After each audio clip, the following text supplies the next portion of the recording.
Ya ahl al-Madina, la madinata lakum al-yawm, innama huwa Allah wahdahu al-jannah. Il dit les habitants de Médine, il n'y a plus de Médine aujourd'hui. Il n'y a que Allah et le paradis.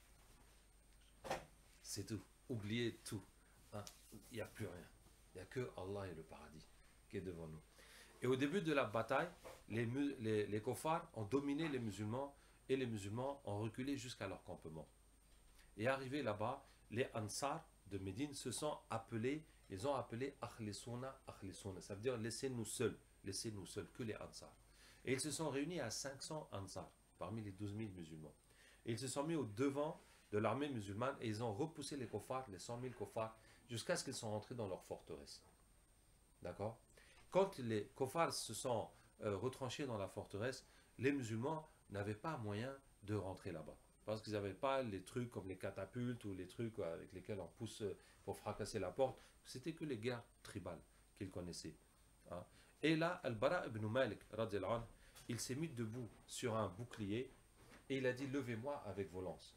Et ils ont soulevé le bouclier, puis ils ont soulevé le bouclier avec leurs lances et il s'est agrippé au mur et il a sauté le mur. Hein. Et il a sauté au milieu des Kofars.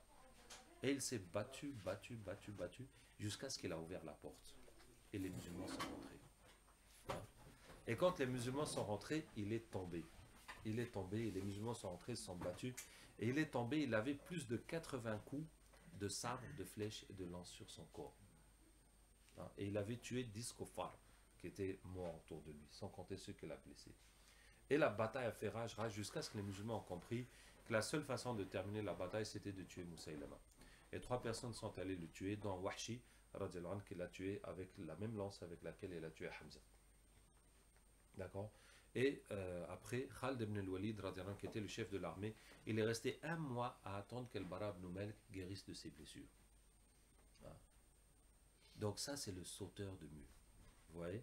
La notion de sauter le mur, là où tout le monde est bloqué, tout le monde est arrivé là, personne ne sait comment on va passer cet obstacle. Et c'est celui qui va sauter le mur, qui va aller de l'autre côté et qui va se battre jusqu'à ce qu'il va ouvrir la porte.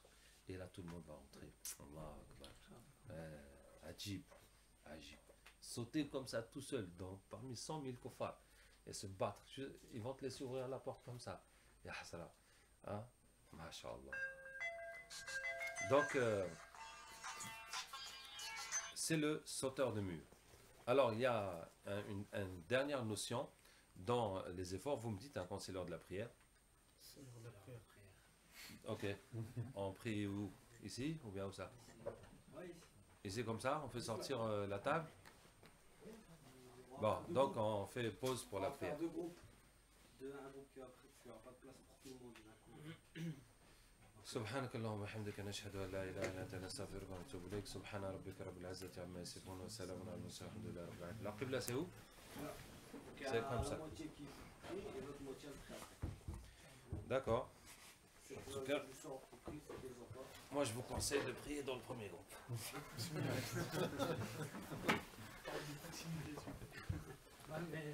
C'est un bon conseil ça. Bah, on va se serrer.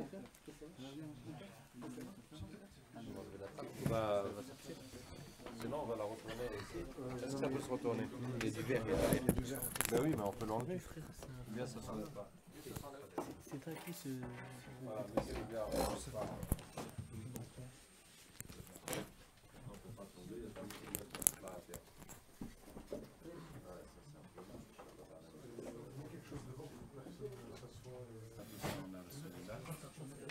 Donc, on était où?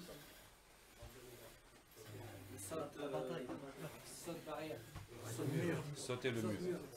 Donc, c'est le sauteur de mur. Hein? Donc, vous avez retenu, en tout cas, il y en a qui ont enregistré, le principe d'Abu Bakr, c'est de ne pas être perplexe devant l'évidence. Le principe de Omar, quand il marchait, il allait vite. Quand il parlait, il se faisait entendre. Quand il tapait, il faisait mal. Le principe de Khalid ibn al-Walid, quand il se battait, il ne se repose pas, il ne laisse pas son armée se reposer, il ne laisse pas ses ennemis se reposer. Voilà le principe du sauteur de mur, hein, on saute le mur. Voilà. Hein, il n'y a pas de comment tu vas faire ou comment tu... confiance en Allah et on fonce dans le tas. On fonce dans le tas. Hein, Allah est capable de tout. Hein, si on va dire mais comment on va faire, bon, on n'ira pas loin. Hein, dans l'islam, obligé à un moment, les choses qui semblent impossibles, on va les affronter. C'est comme ça que les choses pourront avancer. Hein. Et puis les autres, ceux qui non, il faut que la porte soit ouverte, ben eux, ils attendent jusqu'à ce que l'autre il saute le mur, ils viennent ouvrir la porte. Là maintenant, c'est bon pour eux, ils peuvent rentrer. Est-ce que vous voyez? Voilà. Mais si tout le monde a besoin que les portes soient ouvertes d'abord pour qu'ils passent, ben, tout le monde donc est bloqué comme ça. Masha'Allah, sauteur de mur. Qu'Allah Ta'ala nous aide. Ensuite, le dernier point, c'est le pousseur de mur. Voilà, le pousseur de mur, c'est quoi? Alors ça, c'est quelque chose de moderne dans le tablir. Vous connaissez tous les khurouj. Donc il y avait un responsable dans un pays arabe qui était au Pakistan. Et il demande au macher, il dit, mais cher, comment ça se fait que chez vous, le tablir, ça marche bien, c'est fort, c'est bien organisé. Chez nous, c'est faible, il y a beaucoup de problèmes. Et le cher le regarde, dit, pousse le mur. Il dit, mais cher, comment ça, je vais pousser le mur? Et puis un Pakistanais qui passe, il dit, viens, il dit, pousse le mur. Il va, il pousse, il pousse, il pousse. Et je dis, tu vois, chez nous, les gens, ils écoutent les méchers. Ils respectent les méchers, ils font ce qu'on leur dit. Vous faites qu'à votre tête. Ouais. Donc voilà. Donc quand on est dans le groupe, il faut aussi exécuter. Même quelque chose qui te paraît, ça te dépasse, tu vas pas rester à dire comment, quoi. Tu vas. Maintenant, effectivement, si tu vois qu'il y a un problème, ben, tu peux dire, il y a tel problème. Et là, si on te dit, il faut y aller, bon, là, c'est fini, tu y vas. Hein, tu y vas. Donc, pousser le mur. Voilà. Allah Ta'ala nous aide. Donc ça, c'est des principes sur l'effort. D'accord? Je vous ai dit 5 étapes. La première, c'est la mahabba, l'unité des cœurs. La deuxième, c'est les efforts. La troisième étape, c'est quoi?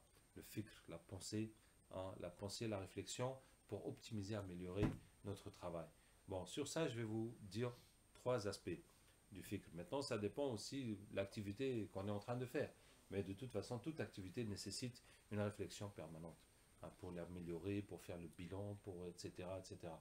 Donc, d'abord, dans le fikr, d'abord, il y a l'optimisation de toutes les activités qu'on fait. Donc, chaque chose qu'on fait, on a décidé de le faire pour un objectif. Donc, il faut qu'on comprenne cet objectif et il faut qu'on fasse cette activité de façon à ce que ça nous mène à l'objectif. Il ne faut pas qu'on la fasse juste pour la forme, que ça devienne une routine et puis on ne sait pas trop pourquoi on est en train de le faire. Vous voyez, par exemple, on prie. La prière a un objectif.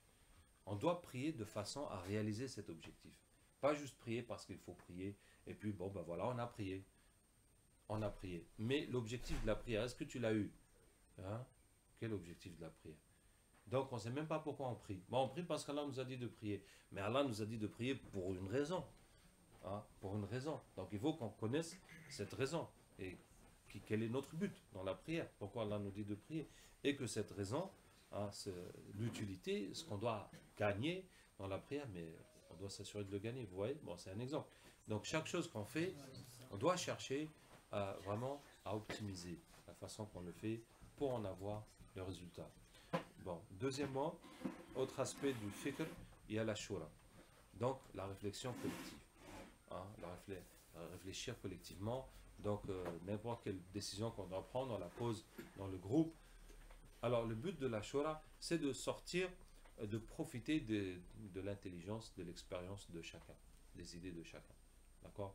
Donc, c'est pour s'enrichir des idées des uns et des autres.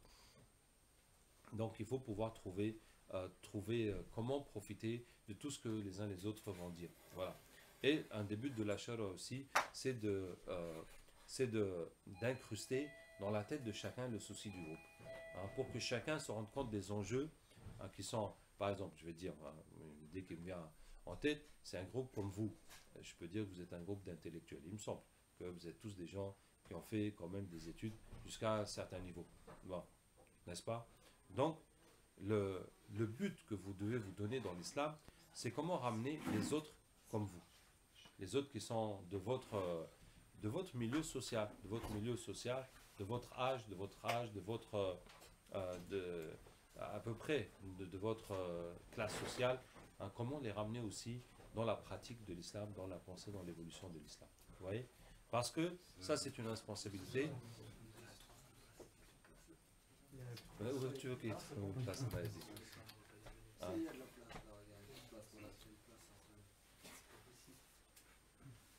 Donc, qu'est-ce que je disais? Si ce n'est pas vous qui réfléchissez, qui faites des actions pour amener ces gens-là, qui va les ramener?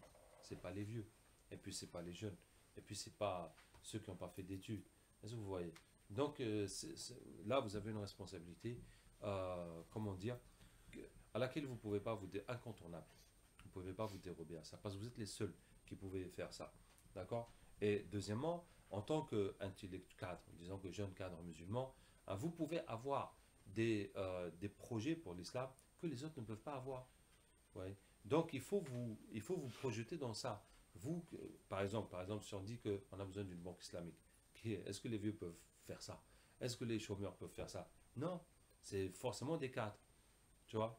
Vous voyez? Donc cette responsabilité vous revient de trouver une alternative financière islamique pour la communauté musulmane ici. Bon, etc. Donc c'est ça maintenant. Et vous voyez que ça nécessite une réflexion, machallah, des nuits et des nuits. Hein, de réfléchir, de tourner les choses dans tous les sens pour trouver la façon qu'on va y arriver. Machallah, ça me rappelle, il y a un groupe qui a fait une banque islamique en Côte d'Ivoire, dans la ville de Daloa, et avant de faire ça, ils se réunissaient tous les jours quasiment pendant 2 années. Mais vraiment, ils ont mis un super projet sur pied. Ouais, mais il a fallu une très longue préparation de réflexion, mais aussi d'unité des cœurs, parce que le fait de discuter de ça les rapproche. Bon, ils étaient tous des anciens militants de l'association des étudiants, élèves et étudiants musulmans de Côte d'Ivoire. Bon. Donc ça c'est l'étape du fait que je vous ai dit. Je vais vous parler de 3 aspects. Le premier, c'est l'optimisation de nos activités. Le deuxième, c'est la shura. Le troisième, c'est se rattacher à la vie du prophète sallallahu alayhi wa sallam et des sahaba. Vous voyez, c'est un aspect, malheureusement, c'est un aspect que j'ai rarement trouvé chez qui que ce soit. Chez qui que ce soit. Quand j'étais jeune et j'ai commencé dans l'islam, j'étais tout de suite confronté aux groupes, notamment aux frères musulmans et aux tablighs. C'était les 2 groupes qui étaient dominants en Tunisie à l'époque. Et chacun avait une méthodologie, avait une approche, avait une analyse de la société, et puis donc une solution à proposer pour faire avancer l'islam, des solutions qui sont très différentes. Et bon, on a débattu, et puis je me suis dit, je vais relire la vie du prophète sallallahu alayhi wa sallam pour voir comment il a fait. Comment il a fait. Est-ce que vous voyez? Et cette démarche-là, cette démarche, pour dire que voilà un problème où nous ne sommes pas d'accord, est-ce qu'on ne peut pas voir comment le prophète sallallahu alayhi wa sallam a fait dans une situation similaire, ou comment les sahaba ont fait dans une situation similaire? Tu vois, cette démarche de rechercher dans nos sources et dans le modèle du prophète sallallahu alayhi wa sallam et des sahaba des solutions à nos problèmes, je l'ai rarement trouvé chez qui que ce soit. Est-ce que vous voyez? Alors que c'est vraiment dommage, c'est vraiment dommage. Tu vois, par exemple, prier, on va prier comme faisait le prophète sallallahu alayhi wa sallam. Mais faire la politique, on va faire à notre manière. Donc c'est pas logique. Parce que, disons que la prière, même si tu n'as pas levé les mains, tu as gardé les mains en bas, c'est pas grave. Ça veut dire c'est une sunna qui manque, mais c'est tout. Inch'Allah, il n'y a pas plus de conséquences que ça. Tu vois? Mais si tu vas faire la politique, par exemple, tu vas faire des attentats ou tu vas faire un truc qui n'est pas conforme à l'islam, là, c'est une catastrophe. Là, c'est une catastrophe, on le sait très bien. Vous voyez? Donc, comment on peut, à ce niveau-là, vraiment prendre des décisions, suivre une voie, sans même chercher qu'est-ce que l'islam préconise là-dessus, tu vois? Donc il y a ce troisième aspect, face à n'importe quelle situation, il faut qu'on ait une certaine recherche de voir comment le prophète et les sahaba se sont comportés face à cette situation. Ou une situation similaire, essayer de s'inspirer, essayer de comprendre, de revenir, voilà. Maintenant, c'est obligé que les situations sont différentes. Par exemple, si on parle de la stratégie de da'wah, on ne parle pas de la façon de pratiquer la religion, comment on prie, comment on jeûne, comment tout ça. Non, mais la stratégie qu'on va adopter pour développer l'islam. On voit qu'au temps du prophète sallallahu alayhi wa sallam, c'est passé par beaucoup de situations différentes. Par exemple, à la Mecque, il n'y avait pas le djihad. Donc, ils étaient en minorité. Ils étaient dans un environnement kofar qui était dominé par les kofars. Et donc, c'était interdit quoi? La manière forte. C'est Allah a interdit ça. Alors imaginez, là où ils étaient persécutés. Mais si en plus ils étaient révoltés et qu'ils avaient pris les armes, qu'est-ce qui va se passer? On va les exterminer. Vous voyez que malgré les persécutions que les musulmans subissaient, les sahaba, les kuffars, n'ont pris la décision collective de tuer le prophète sallallahu alayhi wa sallam que la nuit de la Hijra. Ouais. C'est seulement la nuit de l'émigration que se sont réunis. Comment on va gérer ce problème? Comment on va gérer ce problème? Iblis est venu entrer parmi eux. Et il a dit, bon, on va l'attacher. Et puis comme ça, on sera débarrassé. Il dit, mais non, mais ses compagnons vont venir vont le délivrer. Et puis vous n'avez rien fait. Ah, ils ont dit, c'est vrai. Ils ont dit, oh, on va le chasser d'ici, il va aller loin. Et puis on va te débarrasser de lui. Il dit, mais non, vous voyez pas comment ces paroles, ça attire les gens comme le miel. Il va réunir les gens, puis il va revenir vous combattre. Ah, ils ont dit, oui, c'est vrai. Jusqu'à ce qu'Abou Jahl a dit, vraiment, je ne vois qu'une solution. Ils ont dit quoi? Il a dit, on va chercher 40 jeunes, hein, de toutes les tribus, de toutes les familles. On va tous leur donner des sabres bien aiguisés et empoisonnés. Ils vont le taper d'un seul coup, ils vont le tuer. Et comme ça, la famille de Mohammed, ils ne pourront pas se battre contre tout le monde. Ils vont accepter qu'on leur paye ce qu'on doit payer pour un mort, ça veut dire 100 chameaux. Et puis c'est fini comme ça. Et Shaitan dit, oui, c'est ça la solution. Ils sont tous mis d'accord. D'accord? Donc c'est... Pour en arriver à cette décision, ce n'était que la nuit de la Hijra. Vous voyez? Alors que si les musulmans avaient pris les armes bien avant, ils les auraient liquidés, ils les auraient exterminés. Vous voyez? Donc voilà par exemple une situation. Tant qu'on est comme ça, par exemple, on est en France, on est dominé, blablabla, bla, bla, bla, il n'est pas question de passer à une action militaire. C'est hors de question. Vous voyez? Et ces guérillas et ces attentats, tout ça, ce n'est pas possible dans le cadre de l'islam. Ah, c'est quoi? Patienter, supporter, faire dua, prier. On peut faire hijra, si ça devient possible.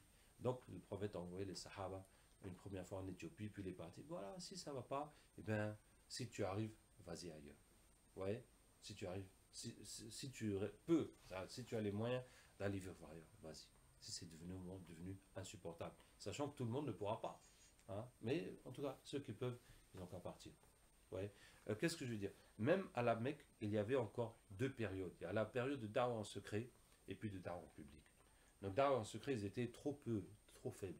Donc ils prêchaient secrètement. Après, ils ont atteint le nombre de 38. Allah leur a imposé de prêcher publiquement. C'est là que les persécutions ont commencé. Bon, par exemple, à Médine, au début, il n'y avait pas le djihad. Quand le djihad est venu, c'était seulement pour se défendre. C'est seulement après 5 années qu'il y a eu le djihad offensif qu'on va voir les gens, on va les prêcher, s'ils n'acceptent pas, ils payent la jizya, sinon ça va être le djihad. Et là aussi, il y a eu une période de paix. Vous voyez? Donc dans toutes ces périodes, il y a eu des stratégies, des approches différentes dans les relations avec les kuffars, dans la façon de faire da'wah. Vous voyez? Donc c'est pour vous dire que dans la méthodologie, dans la stratégie de propager la religion, il y a beaucoup à comprendre. Hein, dans la vie du prophète, etc. Donc je vous disais, ça c'est la troisième étape, l'étape du fikr. Maintenant la quatrième étape, l'étape du tawajjah, se diriger vers Allah tabaraka wa ta'ala. Alors là c'est très important, vraiment c'est très important parce que la spiritualité, ça nous manque beaucoup. Hein. Et il faut savoir que la spiritualité, si on ne travaille pas, si on ne donne pas du temps, on ne va jamais y arriver. Vous voyez que les sahaba, au début de l'islam, avant qu'il y ait les 5 prières, Allah a imposé la prière de nuit.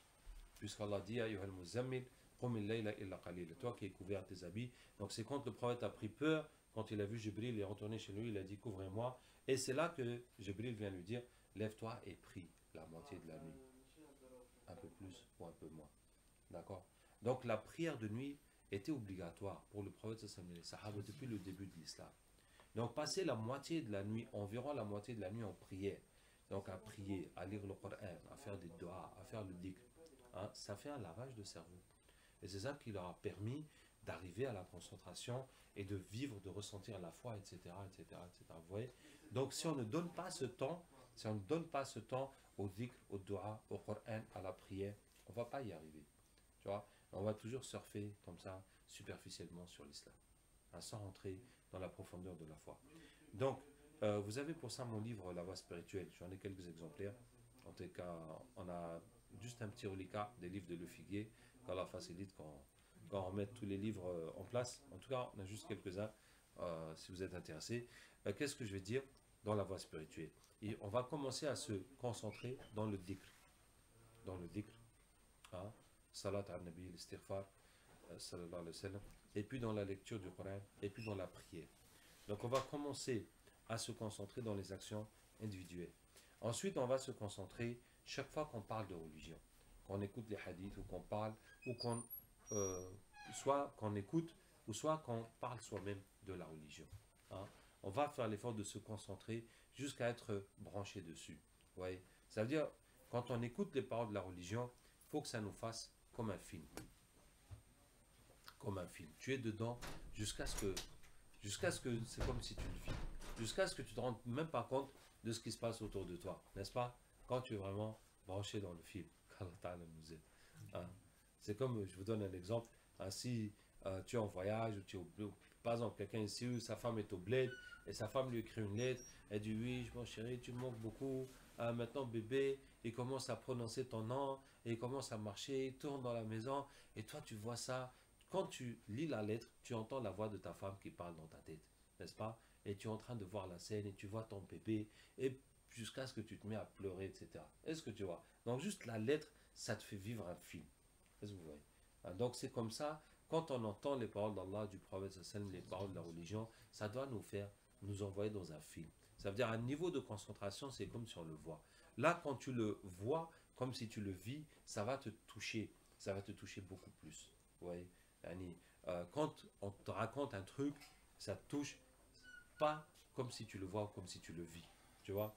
Si quelqu'un dit, ouais, on a eu un accident, il y a eu des morts, il y avait le sang partout, le gars, son cerveau, il était par terre, etc. Lui, ça l'a retourné. Toi, il te dit ça, tu dis, waouh, waouh, tu vois, mais ça ne va pas te toucher comme lui, tu vois, mais lui, il va en faire des cauchemars, ça va le traumatiser. Donc, celui qui vit un truc, qui le voit, n'est pas comme celui qui entend. Est-ce que vous voyez? Donc, la façon d'être touché des paroles d'Allah, du prophète, c'est d'écouter jusqu'à ce que c'est comme si tu le vois. Inch'Allah, je ne sais pas, peut-être vous avez déjà eu, mais quand vous allez vivre cette expérience-là, vous verrez que ça vous marque. Ça vous marque et ça fait autre chose.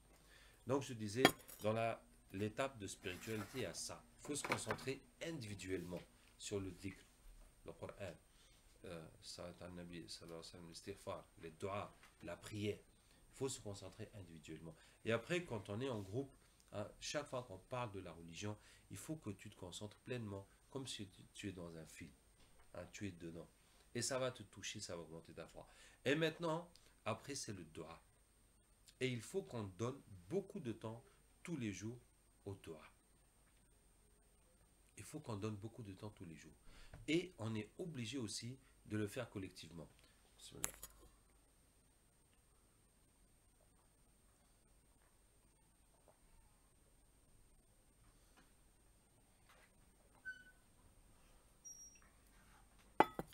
Pourquoi je vous dis qu'on est obligé de le faire collectivement?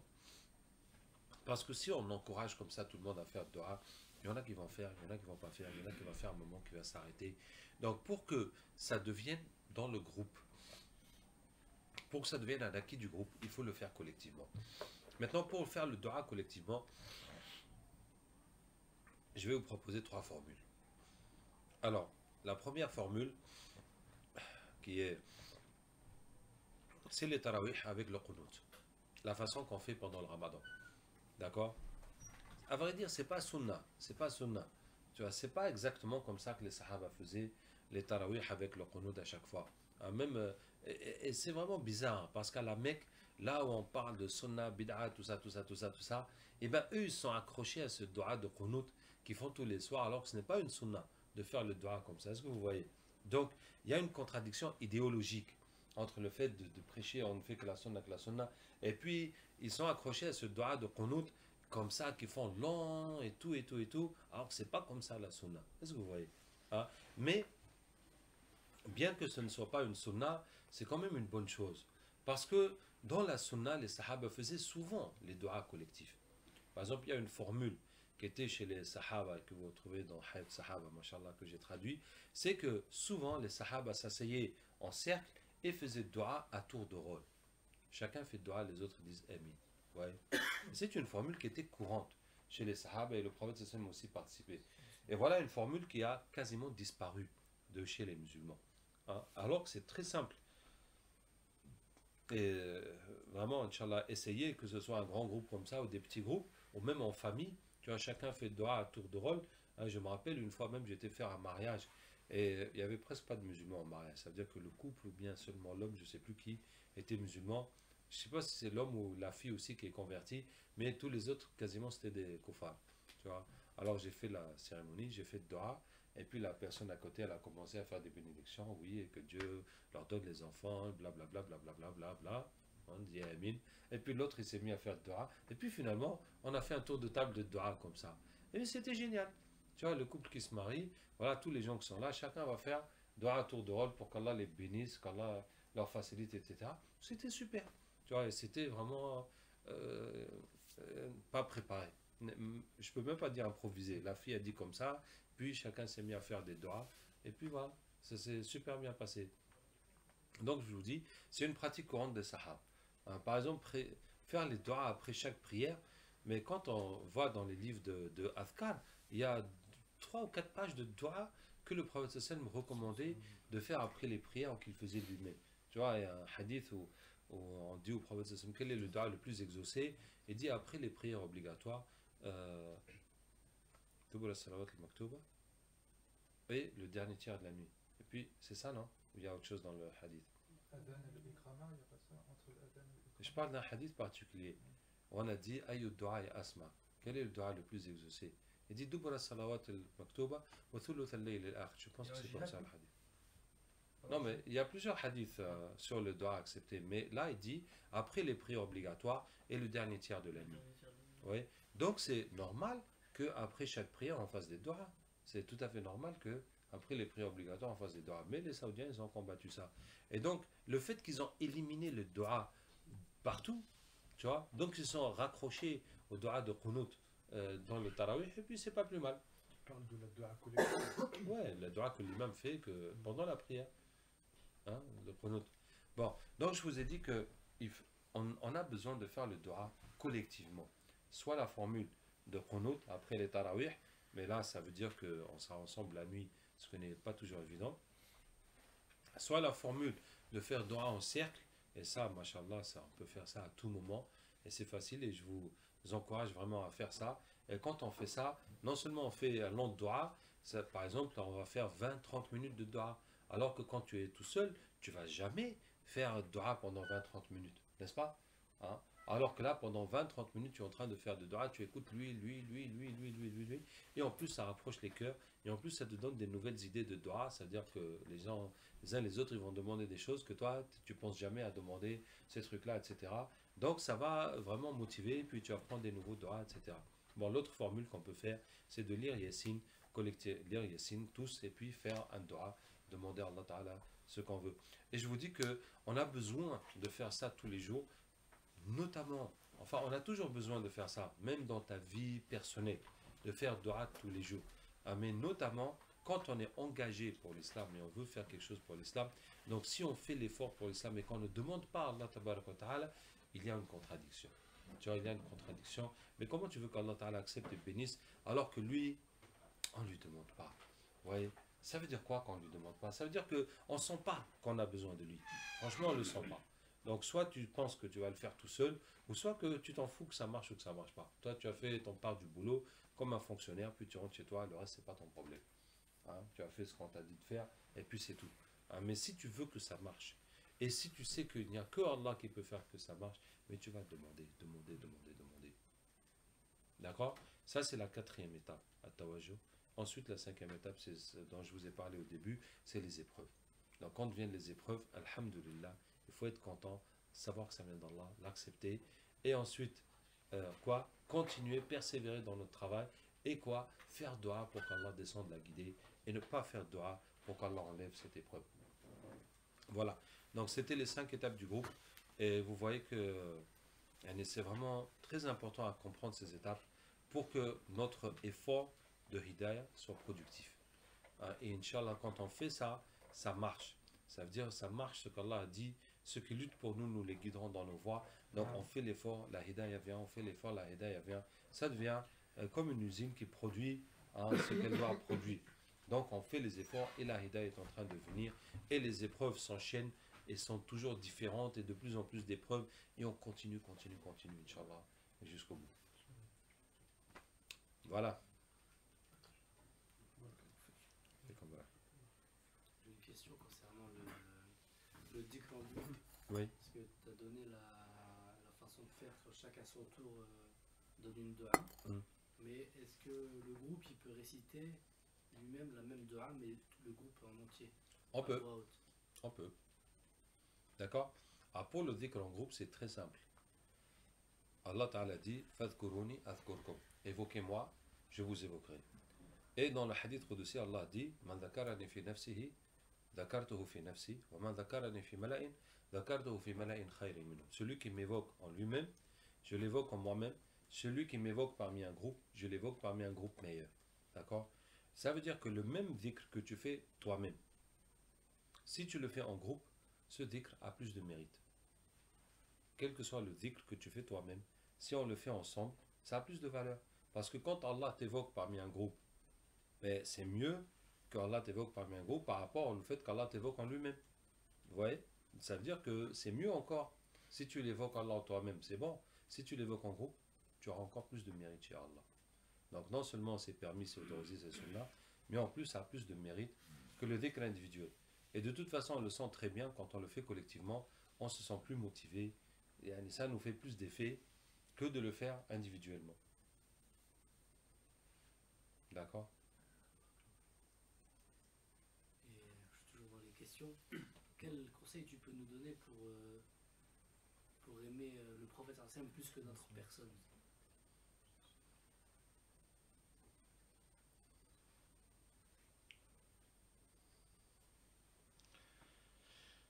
Pour aimer le prophète, ça s'aime plus que d'autres personnes. Plus que notre personne, propre Ah, personne. plus que notre Pardon, personne. j'ai mal posé la question. Ah, plus que notre personne. Ah bon, plus que notre personne, en fait, c'est un long processus pour enlever la part de nefs de notre vie. C'est un long processus. Tu vois, toutes les choses que tu aimes, pour lesquelles tu te soucies, pour lesquelles tu dépenses ton argent, pour lesquelles tu donnes ton temps, pour ton confort, pour etc., etc. Donc il faut réduire la part de ta nefs dans ta vie pour augmenter la part de religion. Tu vois. En fait, pour aimer le prophète sallam plus que notre personne, il faut diminuer notre amour pour notre personne. Je dirais, le problème il est plus là. Il faut diminuer notre amour pour notre personne. Tu vois, parce que on peut dire comment aimer Allah plus que notre personne. C'est ça qui est prioritaire déjà par rapport au prophète sallam. Tu vois. Maintenant, si tu arrives à aimer Allah plus que toi-même, ça veut dire que la satisfaction d'Allah, ça va passer avant que la satisfaction de toi-même, hein, de ton confort, de tes plaisirs, etc.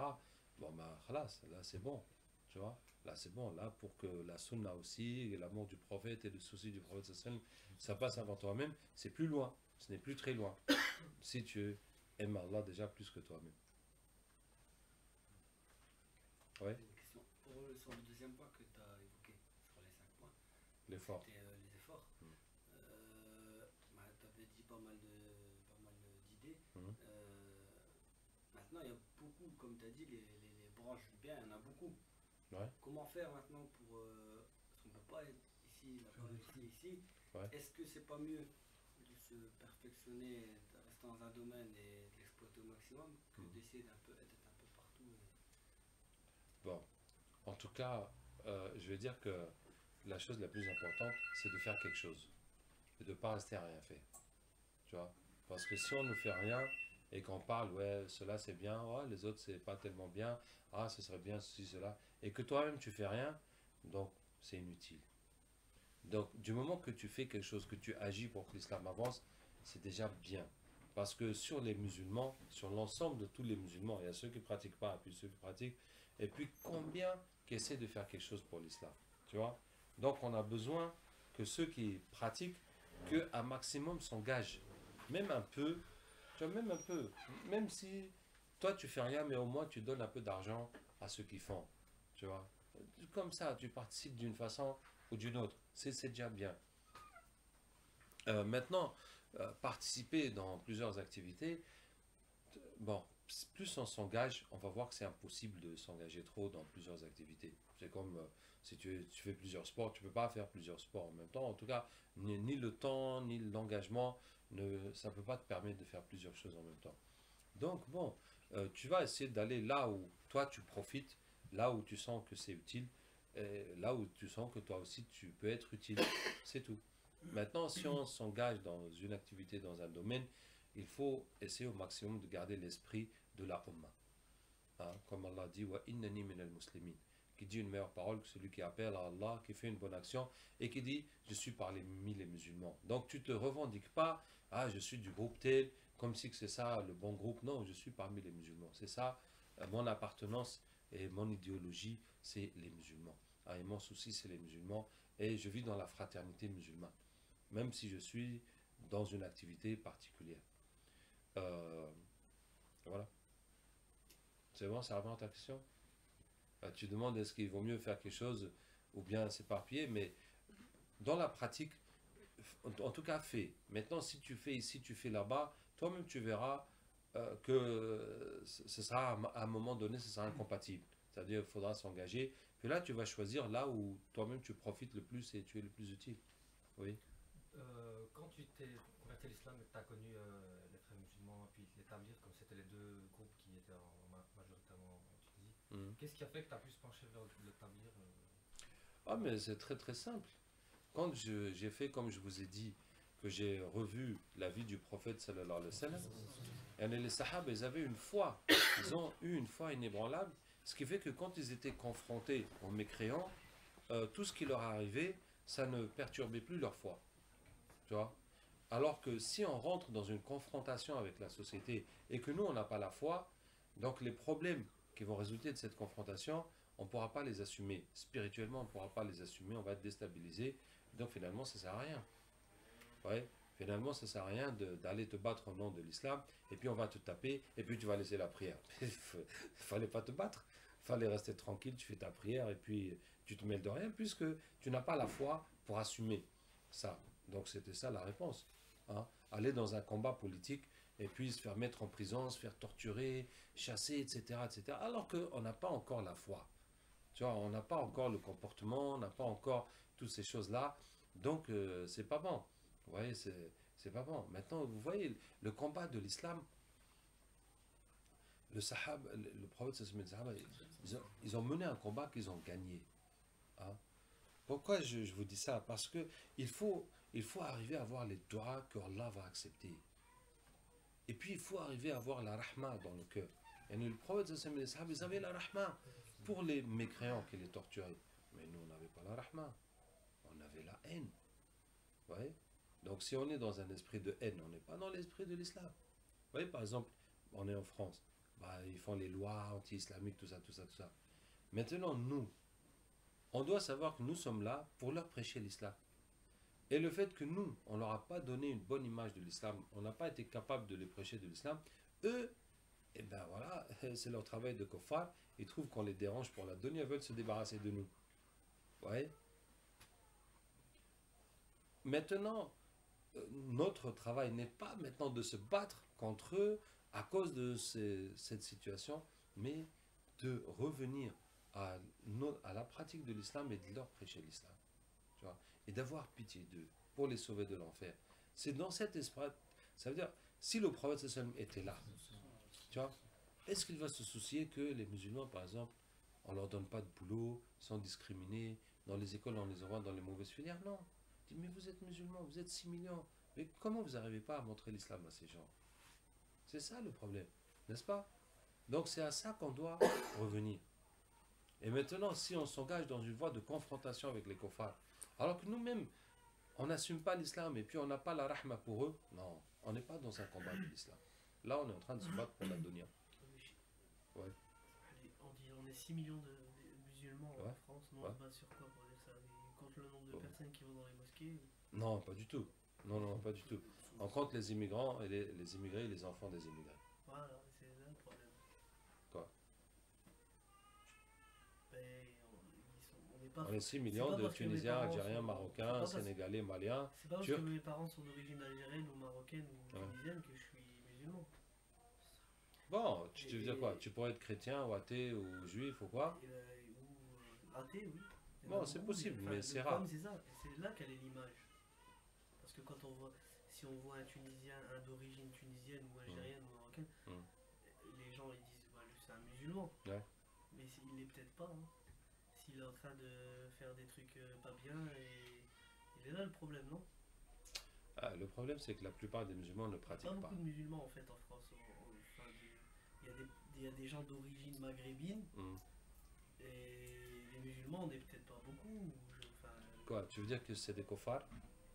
non, ils sont issus de l'immigration. Maintenant, si les gens ils mélangent tout avec l'islam, aujourd'hui ils ont peur, etc., c'est peut-être pas. Enfin, c'est parce que de toute façon, ces gens, parce que de toute façon, nous, jeunes issus de l'immigration et tout, on fait pas forcément les trucs de la meilleure Parce des qu'il y a façons. l'amalgame entre islam et arabe en fait. C'est ce que je veux dire. Oui, mais c'est la réalité. En tout cas, bon, par exemple, les vieux, chez les vieux, il n'y a presque pas daté, tu vois. Maintenant, peut-être que dans le nord, la plupart des vieux, ils prient tout ça. Mais si tu viens à Paris, tu vas trouver plein de bars arabes. Plein de bars arabes. Et plein de vieux qui dépensent tout leur argent dans l'alcool et dans les jeux de hasard. Et puis, pourtant, c'est des musulmans. C'est pas des athées, c'est pas des chrétiens, c'est pas autre chose. Et c'est notre réalité, tu vois. C'est notre réalité. Parce que quand tu penses au prophète sallallahu alayhi wa sallam, qui souffre dans sa tombe de voir les péchés des musulmans, hein, il ne fait pas de distinction. Il ne va pas dire non, ceux-là, ils ne prient pas, ils boivent l'alcool, c'est plus des musulmans, je m'occupe plus d'eux. Voilà, c'est que les gars de la mosquée. Tu vois, c'est tous des musulmans. Tu vois, et on doit se soucier d'eux. Et en tout cas, chez Allah, tabaraka wa ta'ala, la valeur d'un musulman, même s'il boit et tout, c'est mieux que la terre remplie de kuffar. Tu vois, c'est mieux que la terre remplie de kuffar. Donc la da'wah en priorité, elle a à faire entre nous. Eh oui, Parce que. eh oui, Entre nous, eh oui. avant. Voilà. C'est la logique. Et après, ça fait pas automatiquement pour les non-musulmans, pour les kofals, quoi. Oui. En tout cas, c'est la logique de la chose. Tu vois. Bon. Maintenant, plus la da'wah aussi avance chez les musulmans, on peut aussi faire la da'wah aux non-musulmans. Mais la da'wah avec les non-musulmans, tant que nous on montre une mauvaise image, bon, ça peut se bloquer, mais ça peut marcher aussi. Et puis il y a beaucoup qui se convertissent. Ouais. Quel domaine, vous, avec votre expérience, quel est le domaine où ce qui touche les gens en général, que ce soit les kofars ou les gens, comme on disait, qui sont musulmans mais qui boivent encore d'alcool, qui font des erreurs, qu'est-ce qu'il faut leur dire en fait pour vraiment les faire revenir dans le droit chemin Dans le contenu du prêche, voilà, qu'est-ce qui touche le plus d'après votre expérience la mort ou parler du comportement du prophète sallallahu alayhi wa sallam, le thème La tombe, la tombe. si c'est les vieux, c'est la mort. D'accord? Si c'est les jeunes, il faut leur expliquer que le but de la vie, pourquoi Allah nous a créés. Hein? Allah nous a créés pour le connaître, pour l'aimer, pour l'adorer, pour le reconnaître à travers ses signes. Et Allah nous a donné la religion pour réussir sur terre et après la mort aussi. C'est-à-dire, il faut défendre cette idée que la religion, s'il y a des contraintes, c'est pour ton bien. Comme si on te dit de ne pas boire l'alcool, c'est pour ton bien. Tu vois, c'est pour ton bien. C'est pas pour qui que ce soit d'autre, c'est pour ton propre bien. Si tu le fais, mais c'est toi qui vas être en meilleure santé et tout. Si tu le fais pas, c'est toi qui fous ta vie en l'air. Et l'islam, c'est ça. Tout ce que Allah nous montre, c'est pour notre bien. Et si tu le suis, tu vas vivre bien. Et si tu ne le suis pas, tu vas avoir des problèmes dans ce monde aussi.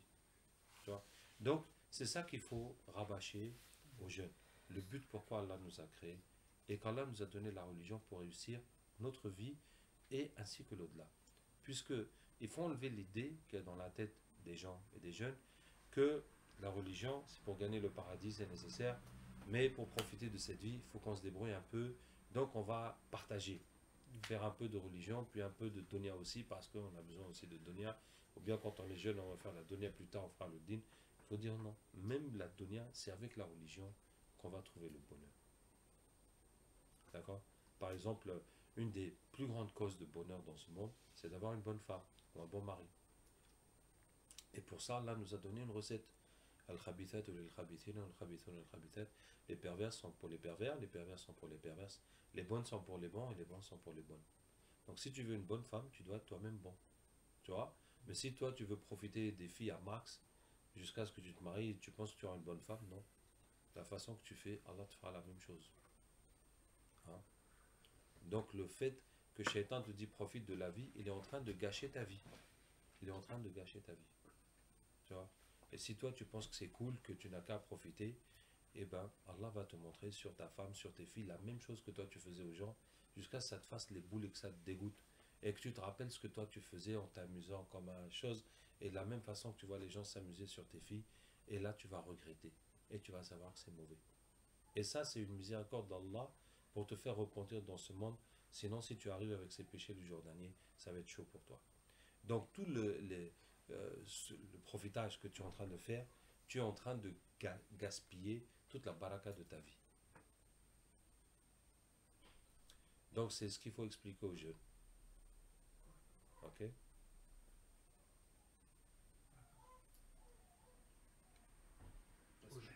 Ouais. Non, aux jeunes musulmans, tu dis en fait. Ouais, aux jeunes musulmans, ouais. Aux jeunes musulmans. Maintenant, si c'est les jeunes kuffars, c'est autre chose. S'ils sont chrétiens, il faut leur parler de Jésus et de Mohammed sallallahu alayhi wa sallam. S'ils sont athées, il faut leur parler de l'existence de Dieu. Et s'ils sont juifs, je vous conseille de les éviter.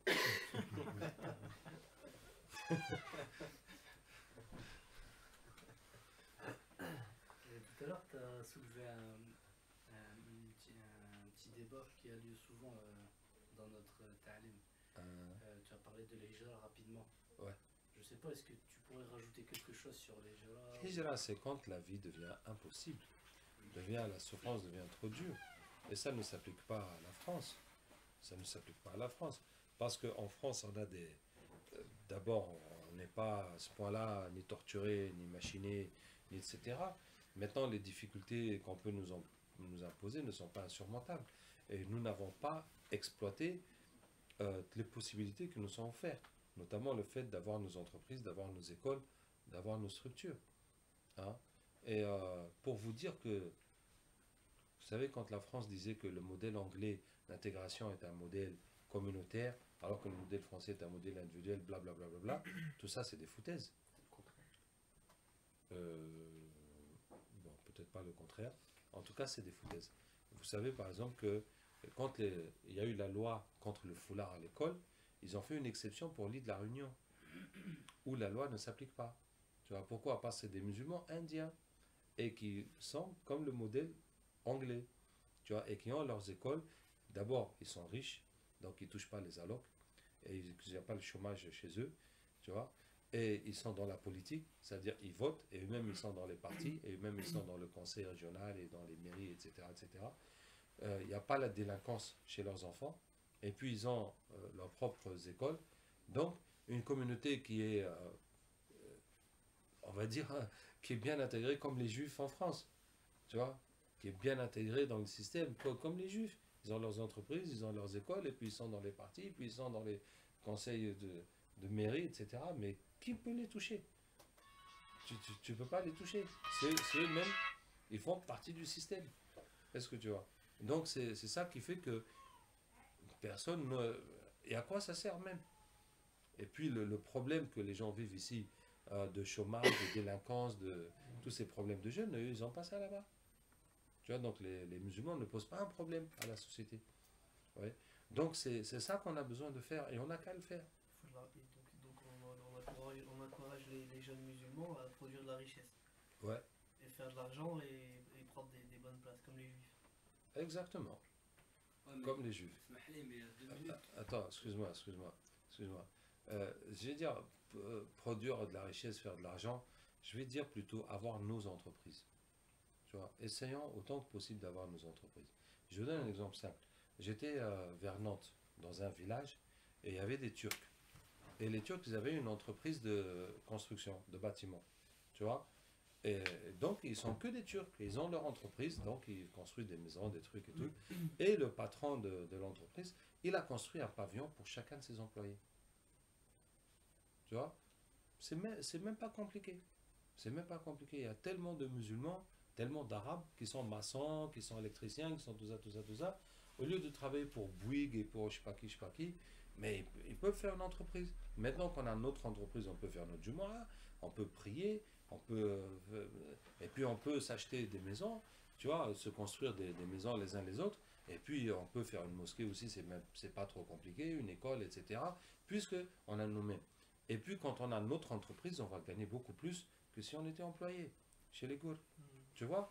Et en Angleterre, comme ça par exemple, ils ont toutes sortes d'entreprises. Par exemple, les taxis, ils ont leurs entreprises de taxi. Alors qu'ici, si tu parles avec un taxiste qui travaille pour G7 ou pour, je sais pas, n'importe quelle chose, c'est terrible. Tu vois, à l'époque, ils payaient, à l'époque, hein, il y a plus de 10 ans où j'ai discuté comme ça, ils payaient plus de 1 000 € par semaine pour la location du taxi, de la plaque, etc., etc. Tu vois, c'est un argent fou. Maintenant, si la société appartient à des musulmans, bah, même quels que soient les bénéfices, ça va que chez les musulmans. Et le jour qu'on a besoin de mosquées, etc., on va trouver ça. Tu vois. Et le fait qu'on a nos entreprises, on peut employer nos sœurs, on peut employer nos frères, on peut employer nos enfants. Il n'y a pas que les sœurs, on leur interdit de travailler en hijab, qui va leur interdire? C'est parce qu'on est toujours en train d'aller chez les kofars pour demander du travail. Oui, tu voulais dire? Ouais, je voulais dire. Tout à l'heure, je pense, hein, peut-être que j'ai pas Vas-y, suivi. vas-y. Tu avais dit que l'aspect politique, je crois, fallait le mettre de côté et revenir plus. Mais là, justement, tu vas dire la Réunion, comme ils sont enfin, dans les conseils, etc. Donc l'exception a été faite là-bas, sur le foulard. L'aspect politique, ce que je dis, c'est qu'on ne peut pas utiliser la violence, on ne peut pas faire une rébellion, une guerre civile, etc. Tu vois, dans le cadre de l'islam. Maintenant, on doit exploiter les voies légales. Hein, les voies légales qui sont autorisées, qui sont permises, on doit les utiliser. Tout ce qui est possible de faire légalement, et qui peut aider à avancer l'islam, on doit le faire. Et notamment, regardez la stratégie des Indiens, partout où ils vont, ils prennent la nationalité et ils votent. Tu vois? Vous savez, dans le tablir, on a un principe, on dit que quand on va faire le tablir dans un endroit, on commence par faire le recensement des musulmans dans la localité.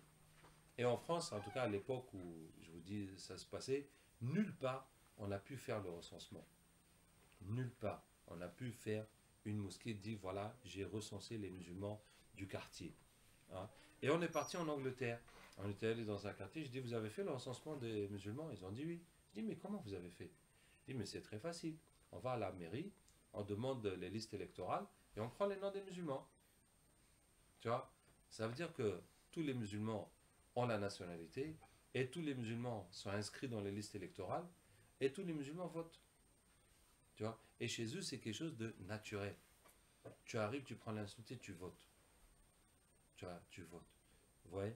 Et Cheikh Wissam, un des responsables du tablir en France, m'a dit que quand le tablir a commencé en France au début des années 70, les méchèires de l'Inde, ils ont dit aux frères ici, prenez la nationalité française, au début des années 70. Et ici, les frères ont dit que nous, on n'est pas des kofars. Tu vois? Et imaginez ce que ça aurait changé. Parce que l'immigration en Angleterre et en France, c'est la même période. C'est après la Deuxième Guerre mondiale. Donc chaque pays a pris dans ses colonies. Hein, la France, Maghreb et tout. L'Angleterre dans l'Inde, Bangladesh, etc. L'Allemagne chez les Turcs. Bon, chacun il a pris chez les anciennes colonies pour reconstruire le pays. Et ils sont allés, ils ont pris la nationalité et ils ont monté leurs entreprises et ils ont acheté leurs maisons et ils ont construit leurs mosquées et ils ont fait leurs écoles pour les enfants. Tu vois, nous, on commence à se réveiller à partir des années 90. La crise est arrivée, il n'y a plus de khidma, tout est compliqué. Maintenant, Khomeini est passé par là, l'autre est passé par là, donc tout le monde a les yeux contre l'islam, tu vois. Alors qu'à l'époque, au début des années 70, il n'y avait rien. Il n'y avait pas Khomeini, il n'y avait pas crise du pétrole, il n'y avait pas tous ces problèmes. Donc on pouvait tout faire, vous voyez. Et là, pourquoi les musulmans, par exemple, on nous sacrifie politiquement? Mais parce qu'on ne vote pas, donc on est sacrifiable. Hein, donc gagner des voix de l'extrême droite, sacrifier les musulmans, c'est un calcul gagnant. C'est un calcul gagnant. Les musulmans n'ont pas la nationalité, ceux qui ont la nationalité ne votent pas, ceux qui votent, votent en désordre. Ça veut dire que ce n'est pas un vote qui aide la communauté. Tu vois, chacun vote de son côté. Et puis, finalement, on ne peut pas marchander quelque chose contre ce vote, puisque c'est un vote qui est désordonné. Tu vois. C'est un gros problème en France alors. Oh oui, c'est un gros problème en France. Hein? Dans les autres pays, il n'y a pas trop ce problème. Bon, chaque pays a sa situation. Je vous dis que l'Angleterre, c'est très différent. C'est très différent. Voilà, j'ai fait la dernière fois que j'ai fait 40 jours en Angleterre, j'ai pas trouvé un musulman chômeur en Angleterre, sauf les fils de riches, celui dont le père est super riche, toute la journée il se balade en voiture sport et puis il faut rien. Tu vois, parce que son père c'est le boss, il y a plein d'argent, Donc de toute façon, au pire, son père va le rentrer dans l'entreprise et puis ça va continuer comme ça. C'est tout. Hein. Les situations sont différentes. Et puis donc en Angleterre, tu n'entends jamais parler de ça. Que dans les élections, ils ont décidé de faire quelque chose contre les musulmans, des trucs comme ça. Au contraire, tu entends, ils font des trucs pour arranger les musulmans. Puisque ça ne dérange pas. Ouais, vas-y. Dans les dars qui sont faits généralement, par exemple, après tout ce que tu as pu dire, on peut être pris quand même en vouloir tout faire. Quoi. Ouais, on est motivé. Voilà, on est motivé. Il faudrait pas aussi dire, par contre, parce que doucement. souvent, voilà, beaucoup ils se cassent la figure comme ça, ils se disent, ouais, ça y est, je vais tout faire. Je vais tout casser maintenant, demain je vais à la Mecque, je vais me laisser pousser la barbe. Je veux la barbe, et on se trompe parfois, et justement, voilà, un peu l'apparence, un peu la barbe de une, puis aussi un peu, je vais à le Fajr alors qu'il n'y a jamais été fait réviser une fois la prière, j'arrête de travailler. Moi, il y a un frère un jour qui m'a même dit qu'en fait, la prière à la mosquée c'est obligatoire. Je dis, mais est-ce que tu as quelque chose, une preuve réelle qui dise qu'aller à la mosquée à toutes les prières, il m'a dit oui, c'est. Après, il m'a dit ouais, c'est obligatoire, c'est fard pour un musulman. Voilà, donc c'est peut-être. Il a été pris, puis il s'est lancé. Effectivement, c'est un peu excessif, c'est une sunna muakkada. Bon, c'est très très recommandé. En tout cas, quand le prophète c'est vrai que au moment il a dit. J'ai voulu qu'on lance l'appel et puis d'aller voir les gens qui ne sont pas venus puis brûler leur maison. Bon, ça concerne ceux qui entendent l'appel. Ceux qui entendent l'appel, ceux qui sont loin, qui n'entendent pas, ils n'ont pas c'est la même obligation. Qu'est-ce que je vais dire maintenant, ça concerne aussi ceux qui sont dans la maison qui n'ont pas d'occupation. Mais il faut dire qu'au temps du prophète, le travail, ce n'était pas une excuse parce que tout le monde est musulman. Et quel travail qui t'empêche de venir à la mosquée? Sauf si tu as emmené les moutons dans les champs, donc là tu ne peux pas à chaque fois revenir avec les moutons. Hein. Qu'est-ce que je vais dire? Bon, c'est pour répondre à... Effectivement, il y a le phénomène de trop se défoncer et après se casser la gueule. Bon, la plupart du temps, quand on prêche, on s'adresse à des gens qui n'ont pas d'activité, qui font rien ou qui font très peu pour l'islam. Donc on essaie de les motiver à faire quelque chose. Maintenant, je veux dire, c'est plus dans le suivi. Par exemple, vous êtes un groupe, vous vous rencontrez tout le temps. Bon, forcément, dans le groupe, il y a des meneurs, enfin, il y a des anciens, et puis les autres qui sont plus nouveaux, etc.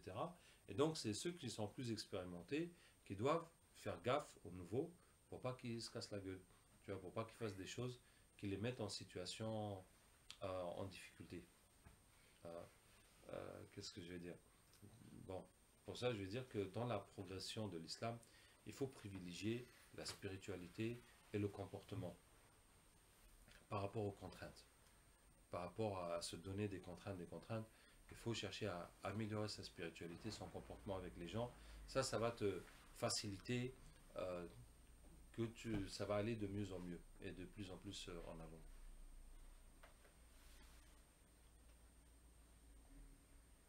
En fait, on parle de... En fait, la Oumma, c'est un élément important dans l'islam.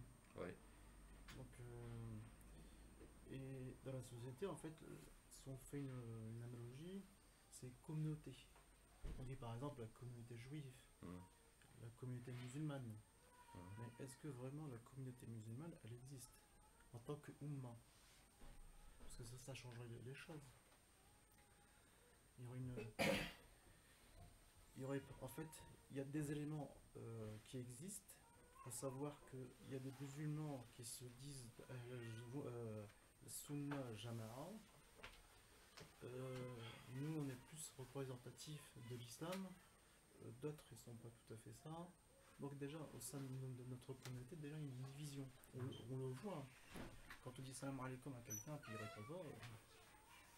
Alors que lui, se prétend même la Sunna, Jama'a.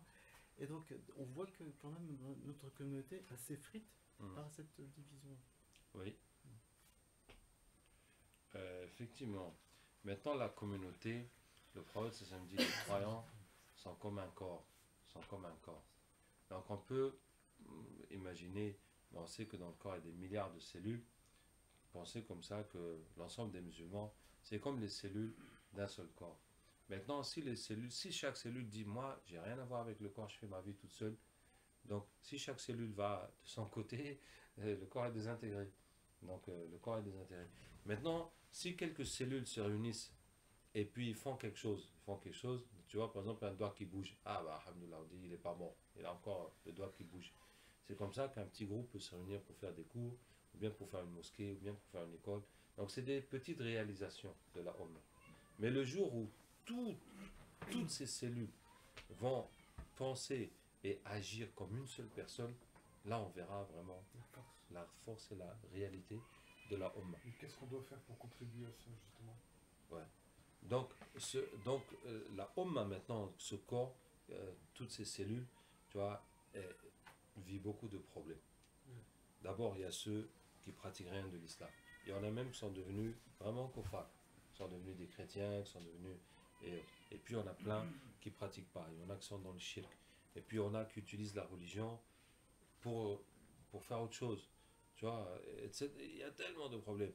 Et même ceux qui sont prédicateurs et tout ça, tu les trouves que souvent ils sont divisés les uns contre les autres. Là, comme on dit, l'établir, les frères musulmans, autres. Et il y a beaucoup de problèmes. Bon, maintenant, il faut aussi positiver. Hein, si on compare à ce qu'on était avant, ben avant c'était pire. Bon, c'était pire dans la pratique.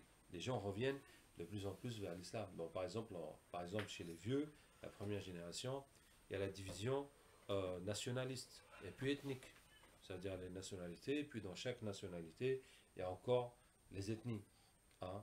Bon, maintenant, chez les jeunes, il n'y a pas ça, ou il y a beaucoup moins ça. Mais par contre, il y a la division idéologique. Donc, on est de telle tendance, telle tendance. Bon, est-ce que c'est mieux ou c'est pire? En tout cas, bon, ça évolue. Donc, c'est vrai qu'il y a beaucoup de manques dans la Ummah, mais il y a des choses aussi qui s'améliorent. D'accord?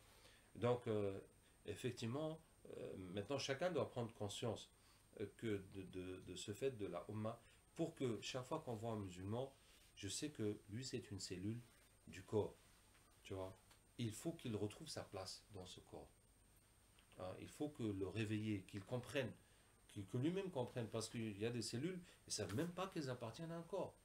Tu vois, ça leur vient même pas en tête que j'ai des obligations, j'ai des attaches, ou quoi. Moi, je vis ma vie, puis c'est tout. Tu vois? Et je prie, voilà, bon, si je prie à la mosquée, il n'est pas conscient. Donc, il faut leur donner cette conscience et il faut leur essayer de les remotiver à reprendre leur rôle, hein, dans le corps. Donc, pour ça, en tout cas, pour ça, il y en a qui veulent ramasser tout le monde dans leur groupe. Bon, je dirais d'une façon plus ouverte d'esprit que à chacun, qu'est-ce que lui peut contribuer pour l'islam. Il faut chercher à voir. Hein, qu'est-ce que chacun peut contribuer pour l'islam. Et comme ça, on essaye de recoller morceau par morceau. Alors, on essaie de recoller. Et puis surtout, il faut surtout essayer de ne pas encore diviser encore. Ça veut dire que déjà, il y a ces petits bouts qui sont collés, les découper. Alors que, subhanallah, on est déjà tellement découpé, et puis on vient encore couper en petits morceaux encore. J'avais lu par rapport à quand on voit une personne qu'on n'aime pas forcément en fait, ou ça nous déplaît de la voir cette personne, il disait que il fallait faire des doigts comme vous disiez tout à l'heure, pour lui. Pour la Tu as lu personne. ça, oui. C'était dans un livre ça doit être le livre Razali. Ok. Et il disait que en fait il fallait faire des doigts pour lui.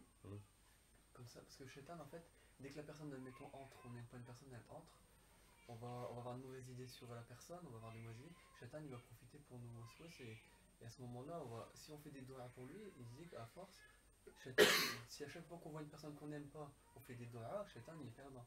Donc il va arrêter de nous waswas pour deux. Et après ça va, et par rapport à ce qu'on disait par rapport à la mouvement, etc., le fait de faire des doigts pour les gens, je trouve que dans notre communauté on n'en fait pas assez comme vous disiez tout à l'heure.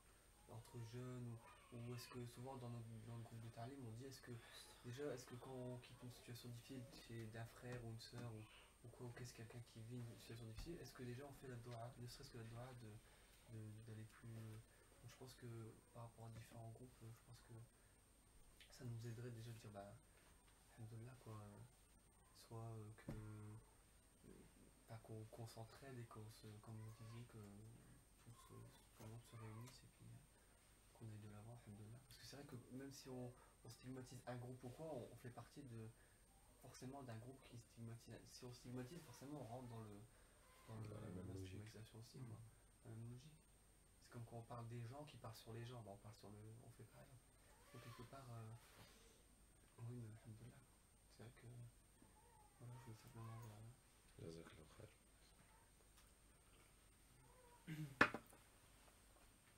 Moi j'ai une question en fait concernant est-ce que tu pourrais nous parler de la chance que l'on a, si chance il y a bien sûr, d'être en France comme tu connais bien l'Afrique, on sait que l'Afrique c'est d'y vivre c'est bah, je pense plus difficile que de vivre en France. Donc je sais pas est-ce que c'est une chance pour nous, pour notre islamité, pour notre vie de tous les jours de vivre en France et quelle différence il peut y avoir entre Il y a des avantages et des inconvénients. Bon, il y a un avantage matériel, ça c'est sûr. En Afrique, il y a un système d'esclavage, même si l'esclavage est aboli. Ce qui fait que quand tu as un degré, plus que les gens, tu les traites comme des esclaves. Tu vois. Et celui qui était, par exemple,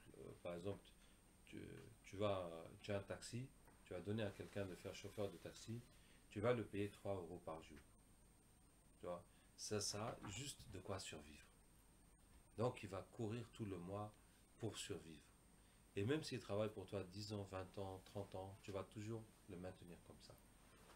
Tu vois. Et lui-même, le jour où il arrive à percer, par exemple s'il a deux taxis ou s'il va faire un magasin ou quelque chose, lui-même, la personne, il va l'employer comme un esclave. Comme ça, à vie. Il va reproduire la même chose.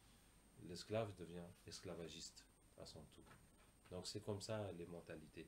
Ce qui fait que là-bas, si tu as eu un moyen de monter, tu as eu le moyen de monter, c'est tes proches qui sont déjà là-bas, tes ethnies, les gars de ton ethnie, pof, il te fait monter.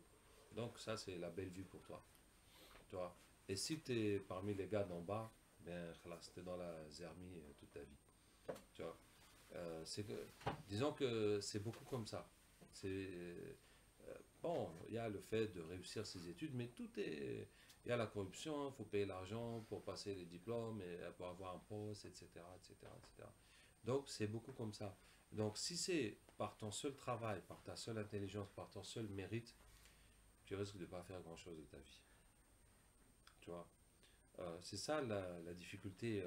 Bon, maintenant, si tu as réussi à gagner parce que tu as été pistonné, bon, ben, c'est dans le haram. De toute façon, tu as réussi, mais c'est dans le haram. Tu vois, parce que tout ça, c'est dans le haram. Ce qui fait que le fait de réussir par le mérite, c'est rare. En tout cas, c'est pas automatique. C'est certainement pas automatique. Avec le mérite, il te faut quand même une bonne dose, ce que je vais dire, de chance ou de baraka ou de coup de main, pour qu'avec ton mérite, tu arrives quand même à faire quelque chose de ta vie. Donc, si tu veux que socialement, économiquement, c'est ça le problème. C'est ça le problème. Et bien entendu, il n'y a pas d'aide sociale, il n'y a rien. Subhanallah, une fois, je suis arrivé, j'étais le premier sur les lieux d'un accident, d'un bus qui a percuté un camion. Tu vois, c'est une route comme une nationale. Et puis, dans les montagnes, dans les tournants, dans tout ça. Donc, ils se sont percutés frontalement à vitesse maximale. Tu vois, c'était la veille de l'Aïd, la veille de l'Aïd, je crois, l'Aïd Kbir. La veille de l'Aïd Kbir. Donc, le bus, tout le monde est pressé pour aller faire l'Aïd. Tu vois, il y avait plein de morts. Il y avait plein de morts, il y avait plein de blessés. Et puis, il y avait des gens qui étaient coincés dans la tôle, les autres essayaient de les tirer. Et puis, il n'y a pas d'ambulance qui vient. Il n'y a pas d'ambulance qui vient. Pourquoi? Parce que si l'ambulance vient, qui va payer? Qui va payer les piqûres? Il n'y a pas de sécurité sociale. Donc, si tu payes, on te fait la piqûre, on te fait truc, on te fait tout. Si tu ne payes pas, on ne te fait rien. C'est comme ça. Tu vois? Donc les gens ils peuvent crever sur les routes, qui va payer? Tu vois? Donc c'est comme ça, pas de tout leur système. Bon, maintenant, point de vue religion, il y a des aspects positifs et négatifs. En Afrique, quasiment tout le monde fait la prière. Tu vois? C'est rare de trouver quelqu'un qui fait pas, un musulman qui fait pas les 5 prières. Donc tu vas trouver toute la population, tout le monde prie. Quand tu parles de l'Afrique, c'est Noir, Maghreb, Afrique noire, non, Afrique noire. Afrique noire. Ah, dans l'Afrique noire. Tout le monde est attaché à sa religion. Les musulmans, les chrétiens, les animistes. Tu vois? Les quoi? Les animistes, ceux qui adorent les statues, les esprits, ça. Et les religieux sont respectés. Donc si tu es imam ou si tu es chose, tout le monde te respecte. Les autorités partout, on te respecte. Ils sont aussi craints parce que c'est les chefs religieux qui font la sorcellerie. Tu vois? Donc on les respecte, on les craint aussi. Qui va te marabouter. Halalik. Qu'est-ce que je vais dire? Maintenant, tout le monde a beaucoup la foi. Ça veut dire que, par exemple, les gens vont souvent payer, dès que tu as un problème de maladie, ou tu vas passer un diplôme, tu vas voir ton imam et tu lui demandes de faire des doigts pour toi. Et tu lui donnes quelque chose, tu lui donnes 1 euro, 2 euros, 3 euros, tu vois, pour qu'il fasse des doigts pour toi. Tu vois, c'est quelque chose qu'il n'y a pas chez nous.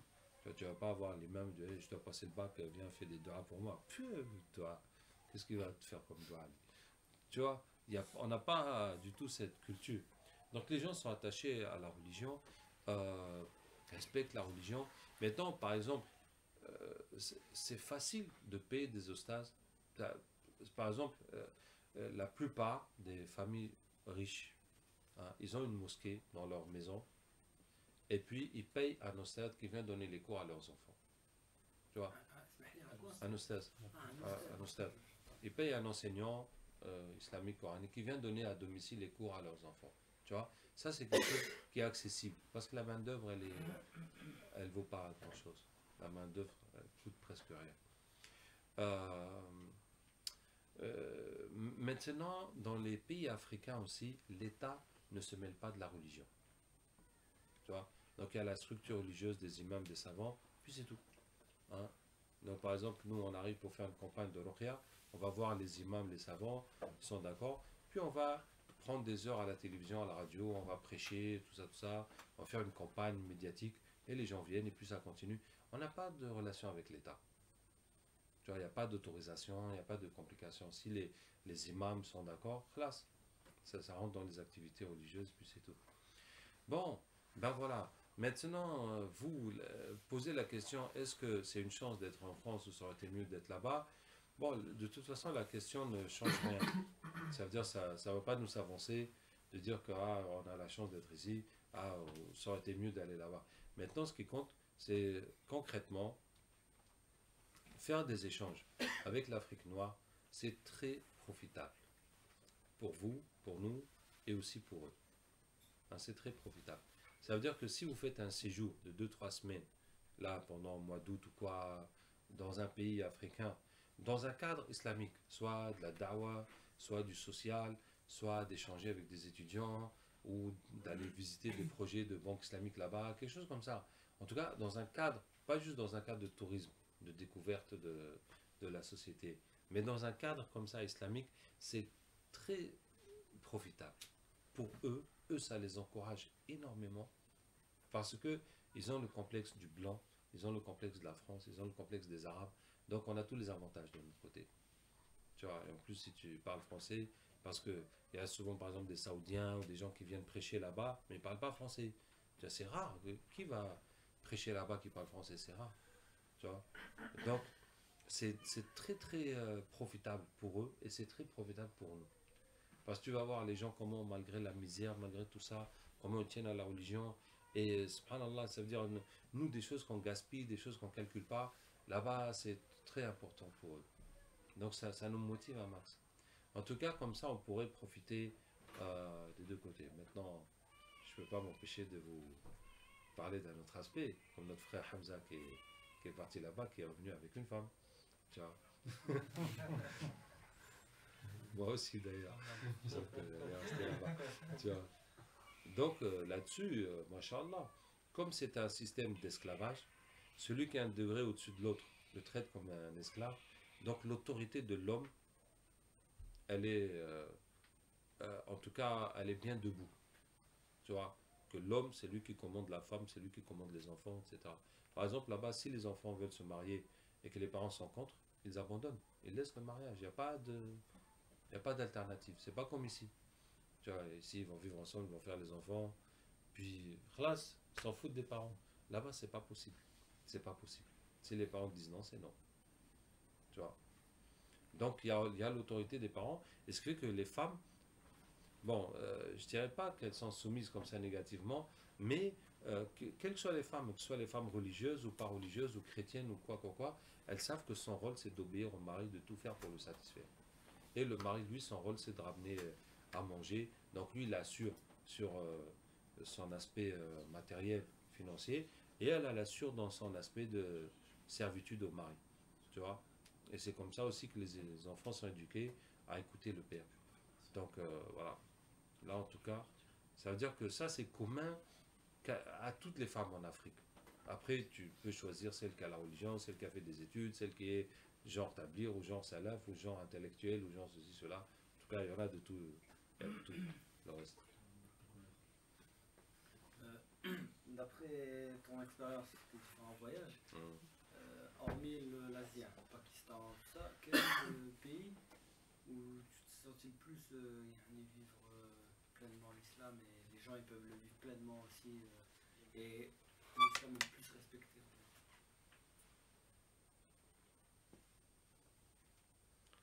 fait. Le pays où j'ai senti qu'on peut vivre le plus pleinement l'islam.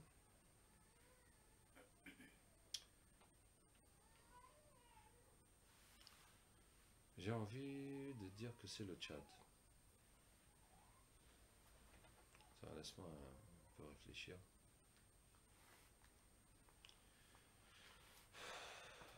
J'ai envie de dire que c'est le Tchad. En tout cas, comme je te dis, dans tous les pays d'Afrique, la pratique de l'islam ne pose pas problème. Tu vois, par exemple, au Nigeria, dans le nord du Nigeria, il y a des États qui appliquent la charia. Tu vois, il y a des États qui appliquent la charia. Par exemple, il résulte qu'un frère du groupe, il est parti quelque part avec sa femme, puis s'est assis, causé avec sa femme, et puis des gens sont venus lui dire, qu'est-ce que vous faites ici, ça c'est quoi? Il dit, c'est ma femme, et la police est venue, et les policiers sont venus avec eux jusqu'à chez nous pour confirmer que c'est sa femme. Tu vois, ça n'empêche qu'il y a beaucoup de sorcellerie, puis il y a beaucoup de corruption, voilà, malgré la charia. Mais par contre, tu ne peux pas voir les femmes dévoilées, tu peux nulle part on ne vend l'alcool là-bas, etc. Bon, ce qui fait que finalement la charia, ça attaque essentiellement l'alcool et la prostitution. Mais ça ne peut pas attaquer la corruption, ça ne peut pas attaquer la corruption des dirigeants. Ça veut dire que les qadis, les policiers qui font respecter la charia, ils ne peuvent pas arriver là-bas. C'est pas logique. Bon, c'est mieux que rien, Ouais. n'est-ce pas? Ou bien on va les laisser boire l'alcool et tout. C'est déjà ça. Ce qui fait, bon, vous voyez, bon, quand je dis le Tchad, c'est un pays, bon, en tout cas dans le nord, hein, musulman, à 100%, dans le sud il y a des chrétiens, mais c'est un pays où les habitudes de consommation ne sont pas rentrées. Tu vois, et c'est marrant parce que on va chez des gens super riches, qui ont plein de bagnoles, qui ont des belles maisons, et puis ils mangent par terre. Et puis ils mangent les mêmes trucs comme t'as leurs ancêtres. Tu vois, les mêmes trucs comme t'as leurs ancêtres. Ce qui fait que les habitudes de consommation ne sont pas rentrées. Hein. Et ce qui fait que l'islam, c'est facile de le vivre. Et bon, par exemple, il y a un truc, c'est agib au Tchad. Quand on fait Jumu'ah, dès que l'imam me dit salam alaikum, il y en a qui se lèvent, qui se met à prêcher, et là, le va qui se met à prêcher.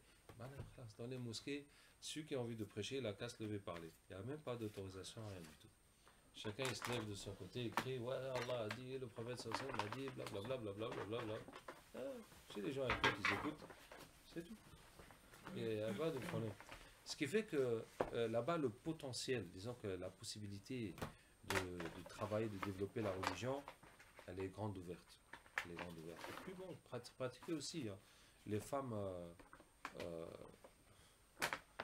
est-ce que je vais dire, les femmes là-bas elles sont très conservatrices.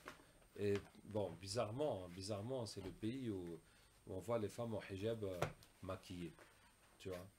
Mais moi, ce que j'ai compris dans le maquillage des femmes au hijab, c'est que tellement qu'il n'y a aucune possibilité d'exprimer la sexualité, que celles qui ont envie comme ça, choses, ben, se maquillent, malgré le hijab.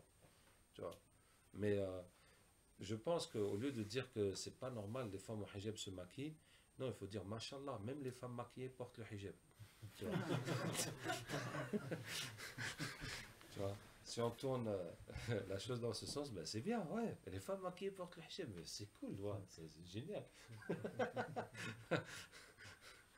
Bon, je dirais que c'est là-bas que j'ai vu. Tu vois. Maintenant, il reste que question matérielle, parce que si tu veux aller habiter quelque part, la question du matériel se pose. Hein. En tout cas, dans tous ces endroits, si tu as un bon métier, si tu pars avec un petit capital et tu as un bon métier, tu peux travailler. Tu vois. Que ce soit un restaurant, que ce soit mécanique, que ce soit n'importe quoi, si tu fais du bon travail, parce que les gens ils ont le complexe du blanc. Tu vois, quand ils voient un blanc qui fait un truc, ils disent ça c'est du bon travail. Hein.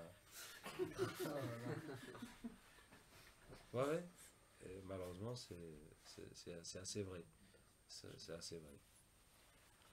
Et si tu ajoutes l'Asie, par contre, la même question, mais en parlant de l'Asie. Bon, j'ai pas autant d'expérience en Asie. Hein. J'ai pas autant d'expérience. J'étais au Pakistan et un petit peu en Inde, mais j'ai pas été en Malaisie, Indonésie, Bangladesh, Thaïlande, Turquie. Turquie, c'est l'Europe. Iran. Hein? C'est l'Asie mineure. Ouais, c'est l'Asie. C'est l'Europe. Ouais. Non, l'Europe. je peux pas vous dire online parce que j'entends beaucoup de bien de l'Indonésie, de la Malaisie, mais j'ai pas été pour me faire une opinion. Et qu'est-ce que tu penses de l'islam au Maghreb? Mais regardez, moi je vous dis que ici, la question de la hijra elle ne se pose pas. C'est pas pour. Ouais, je dis quand même, tu vois. Donc, on n'est pas, j'espère qu'on n'est pas dans une logique de chercher où est-ce qu'on va aller fuir pour vivre l'islam peinard. Non, on doit lutter. Et en France, les voies de la lutte ne sont pas, on n'a pas fini de les exploiter. Donc, on doit continuer à lutter autant qu'on peut. Euh, Par contre, établir des partenariats avec d'autres pays, ça c'est génial. Tu vois, parce qu'on peut beaucoup profiter. Par exemple, vous voyez les livres de Haroun Yahya. Ah, voilà, on a profité de leur travail, ça a été traduit, ça a été diffusé, etc. Donc ça fait du bien ici.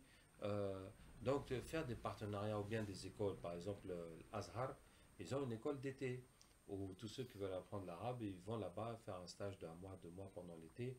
Et puis c'est les élèves de l'Azhar qui encadrent les gens, les nouveaux qui viennent. Bon voilà, donc des partenariats qu'on peut faire avec tout pays, dans tout domaine, c'est bon. Même si c'est du domaine purement économique, du moment que c'est des musulmans, puis d'une façon ou d'une autre, ça va servir à l'islam, c'est tant mieux. Voilà.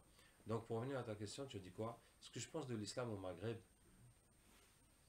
bon, à vrai dire, l'islam au Maghreb, je ne connais que la Tunisie, hein, parce que l'Algérie, j'ai presque pas mis les pieds, le Maroc, j'ai un peu traversé comme ça, et puis la Libye, alors là, je suis jamais allé, et l'Égypte non plus. Donc, je ne peux pas vraiment parler de ces pays-là. Mais ce que je dis, c'est que les révolutions qui sont en cours, ça, c'est un bien immense pour l'islam. Même si la motivation au départ, ce n'était pas l'islam, c'est un problème social, économique, politique, corruption. Bon, les gens qui galèrent, c'est ça, la motivation. Mais c'est un immense bien pour l'islam. Tu vois, et là, par exemple, en Tunisie, avec la révolution, plein de filles ont mis le hijab dans les écoles, etc. Toutes celles qui avaient peur. Tu vois, les mosquées maintenant sont ouvertes à tout moment pour les prêches, pour les prières. Et ils ont changé presque tous les imams des mosquées. Tu vois? Ils ont changé. Ouais. Parce que tous les imams faisaient partie du parti, ils étaient désignés par le parti. Donc c'était des incompétents, tu vois, c'était des salariés. Et puis, donc les gens ont chassé la majorité des imams pour mettre des gens qui aiment l'islam et qui sont là pour l'islam. Et c'est eux maintenant qui gèrent les mosquées. Ouais. Donc il y a une ouverture incroyable. Ajib, wallah. La liberté aux musulmans de prêcher, de former, d'enseigner, c'est fantastique. C'est fantastique, c'est quelque chose. On pouvait même pas, on rêvait même pas de ça. On pouvait même pas rêver de ça, d'avoir le droit de prêcher, de parler de l'islam, de s'organiser comme on veut. Wallah, c'est fantastique. Et bon, l'Algérie maintenant, c'est eux qui sont à la traîne. Le Maroc c'est en train de faire des réformes, tout doucement. On verra ce que ça va donner. Mais Chir, toi, t'es pas d'Afrique noire d'origine. Ouais, c'est vrai. Pourquoi tu. Parce que moi, tu dis l'Algérie, j'ai à peine mis les pieds, la Tunisie, bon, d'accord. Le Maroc, vite fait, mais tu passes beaucoup de temps en Afrique noire. Mais pourquoi tu as choisi l'Afrique noire et comment c'est venu l'Afrique noire et pourquoi en fait? Bon, c'est venu dans le cadre de la Ruqya et de la Da'wa. C'est venu d'abord par le cadre de la Da'wa. Maintenant, tu vois que la Da'wa Tabligh, c'est un peu coincé en Tunisie, en Algérie et au Maroc. Tu vois, c'est coincé. Ah, la Tunisie, là, c'est super coincé. Ben Ali, à l'époque, il a dit aux responsables, il dit, vous, les gens de la Da'wa, on vous fait confiance, vous êtes gentils, vous ne faites pas de politique, on n'a aucun problème avec vous. Vous pouvez faire tout ce que vous voulez. Sauf que, on ne veut pas que vous prêchiez publiquement dans les mosquées, ni prêcher les gens dans la rue, ni vous réunir dans les maisons à plus de 3 personnes.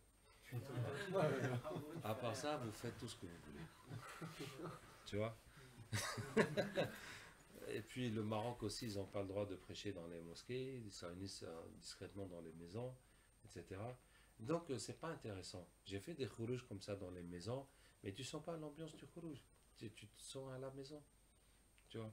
On sent pas l'ambiance du khourouj. On est à la maison, on ne peut pas prêcher dehors, on ne peut pas prêcher dans la mosquée, on réunit quelques personnes. En tout cas, même spirituellement, c'est même pas intéressant. Tu vois, tu sens pas le truc. Et donc c'est les khourouj qui m'ont d'abord emmené en Afrique noire, et après les livres, et après les gens qui lisaient les livres, il y avait la demande. Et puis comme j'étais pour la Ruqya, c'est là qu'il y a le plus de sorcellerie, de possession, tout ça. Et c'est là qu'il y a aussi le plus de gens qui veulent apprendre pour, euh, pour se battre, pour soigner les gens avec le Coran, pour qu'ils sortent du shirk. C'est ça qui m'a fait aller là-bas. Maintenant, j'ai le projet de faire les campagnes en Tunisie, en Algérie, au Maroc. En fait, j'ai le projet de faire ça partout. Mais euh, même actuellement, je devais être aux USA, mais finalement, je n'ai pas été. Et puis, c'est un frère qui est parti avec sa femme, qu'Allah Ta'ala les aide, qui font la campagne à ma place là-bas. Qu'est-ce que je vais dire? Inch'Allah, le tour viendra pour le Maroc, l'Algérie et la Tunisie, mais qu'Allah facilite. J'ai une question purement technique, Ismaïla. Je crois qu'on va manger parce que. Ok.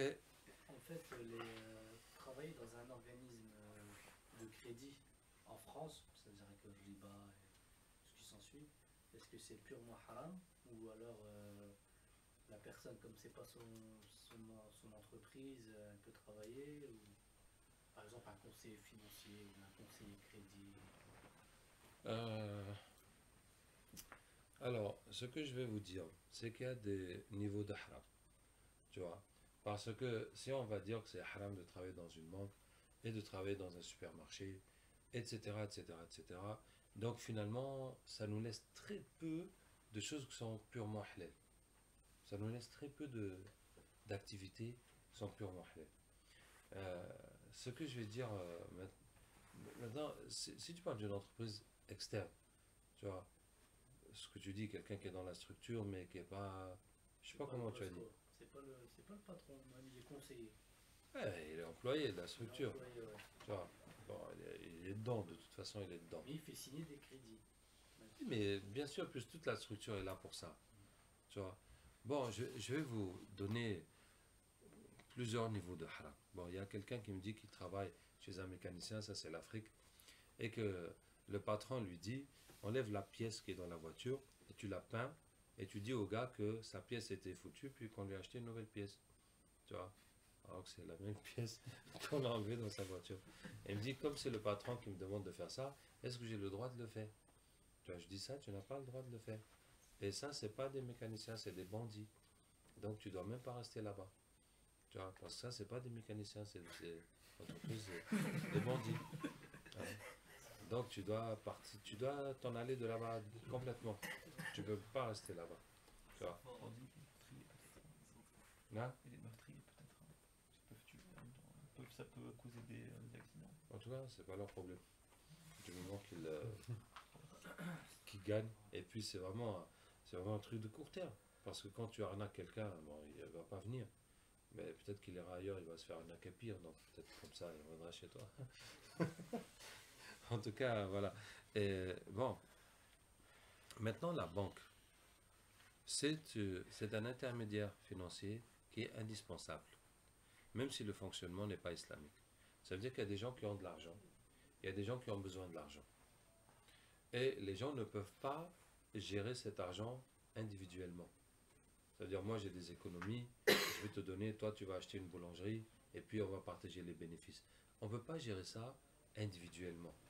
Donc il faut un intermédiaire financier qui va collecter l'épargne de ceux qui épargnent, et puis qui va donner à ceux qui investissent, moyennant bénéfice, et puis c'est comme ça. Donc c'est un rôle économique qui est indispensable. Tu vois? Donc par exemple, si je me situe dans un pays musulman, je vais aller au Niger, dans un pays comme ça musulman, si je me lève, je dis les banques c'est haram, tout musulman ne doit plus travailler dans une banque, et le lendemain, toutes les banques ferment. Supposons que tout le monde va m'écouter, le lendemain, toutes les banques ferment. Bon, ça sera une catastrophe pour l'économie. Tu vois? Donc, il faut trouver l'alternative islamique. Tu vois? Et en attendant, on est obligé de maintenir la situation jusqu'à ce qu'on trouve le remplacement. Ça veut dire qu'on ne peut pas comme ça tout enlever. Par exemple, si c'était travailler dans l'alcool, les brasseries, ou bien travailler dans le loto, ça je dis, allez hop, on arrête ça. Donc du jour au lendemain, il n'y a plus de loto, il n'y a plus d'alcool, et bien il n'y a pas de problème. Le pays se porte très bien. Tu vois, il se porte mieux que la veille. Alors, au lieu de gaspiller son argent et tout ça. Vous voyez? Mais les banques, si on élimine, là, c'est pas possible. Donc, c'est pour ça que je vous dis que c'est un niveau de haram. Maintenant, si on reste aussi dedans, mais il faut qu'on soit communautairement en train de chercher une alternative. Et ça, c'est une obligation collective, d'avoir une alternative à ce système. Maintenant, au cours des 2 dernières années, il y a plusieurs expériences de banques islamiques que j'ai eu à côtoyer de très près, puisque je suis économiste de formation. Et donc, souvent, ils m'appellent pour vérifier l'islamité de ce qu'ils font, etc. Et donc, il y a des expériences qui réussissent et qui sont simples à mettre en place, qui sont relativement simples à mettre en place. Et ce qui fait que, en tout cas là-bas, parce que les législations, disons qu'en France, il y a un problème, c'est que dès que tu vas faire quelque chose pour l'islam, on va tout faire pour t'empêcher administrativement. Comme par exemple les écoles, les collèges et lycées islamiques, ils ont eu trop de problèmes administrativement. Hein, c'est au-delà de la norme, parce qu'il y a une volonté politique de ne pas laisser se développer l'islam. Bon, mis à part ça, si ce n'est pas l'opposition politique, ce ne serait pas trop difficile à mettre en place. En tout cas, en Afrique, on arrive à mettre en place ça. Et à partir du moment où il y a une banque islamique qui est présente, là, on va crier haut et fort que c'est interdit à tous les musulmans d'utiliser n'importe quelle autre banque. Hein, d'ouvrir un compte ou de faire verser son salaire sur n'importe quelle autre banque. Du moment qu'on a une banque islamique, maintenant toutes les fatwas là sont périmées. Toutes les fatwas que tu prends le riba, tu fais comme ça, non, c'est plus possible. Il y a une banque islamique maintenant. Si tu as besoin d'une banque, c'est celle-là. Si tu n'as pas besoin de banque, classe. Mais si tu as besoin d'un système bancaire, tu es obligé de prendre celle-là. Tu vois. Donc on doit évoluer dans ce sens. Tu vois. Et c'est ça qui est plus important que d'interdire. Parce que si on interdit, il y en a qui vont arrêter. Et puis il y en a beaucoup qui ne vont pas arrêter. Beaucoup. La plupart des musulmans, tu vois, ne vont pas arrêter de travailler dans les banques. Mais si on arrive à donner une alternative, là on pourra ouvrir la bouche et dire d'arrêter de travailler dans les banques islamiques, et puis que voici dans les banques non islamiques, et voici la banque islamique. Si vous voulez, on peut ouvrir des branches partout, ou bien ouvrir d'autres banques islamiques sur le même modèle. En tout cas, c'est là pour être multiplié. Oui. J'ai deux petites. C'est à la fin, je crois, crois qu'après on va manger, après c'est... Bon, y a pas de problème. On va s'arrêter. Ça va. Les estomacs, ils parlent aussi. Mm. Par rapport à, pour revenir à tout ce qui est du domaine invisible, il y a différentes manières d'être possédé. Donc, je pense, je sais pas. Vas-y. Il doit avoir la sorcellerie, la sorcellerie, le mauvais œil. Et est-ce qu'il y a aussi le fait d'être dans un endroit pas propre, etc., habité peut-être par des créatures invisibles et pas avoir les absorts, etc. Est-ce que ça peut arriver? Et ma deuxième question, c'est par rapport à lorsqu'on est possédé finalement, l'issue en fait. L'issue c'est est-ce que c'est quoi? C'est pas je pense pas que ce soit un coup comme ça de sur une Comment s'en séance, sortir? Ouais, je veux dire la suite. Est-ce que c'est ce qu'il y a? Est-ce que ça peut prendre des années? Est-ce que ça peut prendre comment voilà. Bon, alors, pour être possédé par un djinn, il faut une cause, il faut absolument une cause. La cause la plus fréquente, c'est la sorcellerie. Ensuite, c'est la vengeance. Ça veut dire que on fait un geste brusque sans dire bismillah et on va taper des djinns, on va faire du mal et donc ils vont se venger de toi. Donc c'est ça que tu as dit quand on est dans des endroits malsains, des endroits où il y a beaucoup de djinns, ou bien on va dans les toilettes. Des fois, il suffit d'aller dans la forêt. Bon, des fois aussi, c'est imprévisible. On a eu un garçon qui a tapé un djinn en jouant au foot, tu vois, et puis le djinn l'a possédé. J'ai eu quelqu'un même qui a tapé un djinn en roulant en voiture. Bon, donc il y a la question de vengeance. Donc si on est dans un endroit où il y a beaucoup de djinns, si on ne dit pas bismillah, là on risque d'avoir des problèmes avec eux. Bon, surtout en entrant en toilette ou bien en jetant de l'eau chaude. Troisièmement, c'est l'amour. L'amour, ça vient quand on se déshabille sans dire bismillah, les djinns te voient, ils flashent sur toi, elle va tomber amoureux de toi. À plus forte raison, quand on fait des pratiques sexuelles qui sont haram, comme regarder des pornos ou des magazines, ou bien aller en boîte, ou bien même faire la fornication, puisque là, il n'est pas question de dire bismillah, et donc là, les djinns viennent à gogo, tu vois. Et donc là, il y a un max de risque d'attraper des djinns amoureux. Maintenant, après ça, il y a le squat.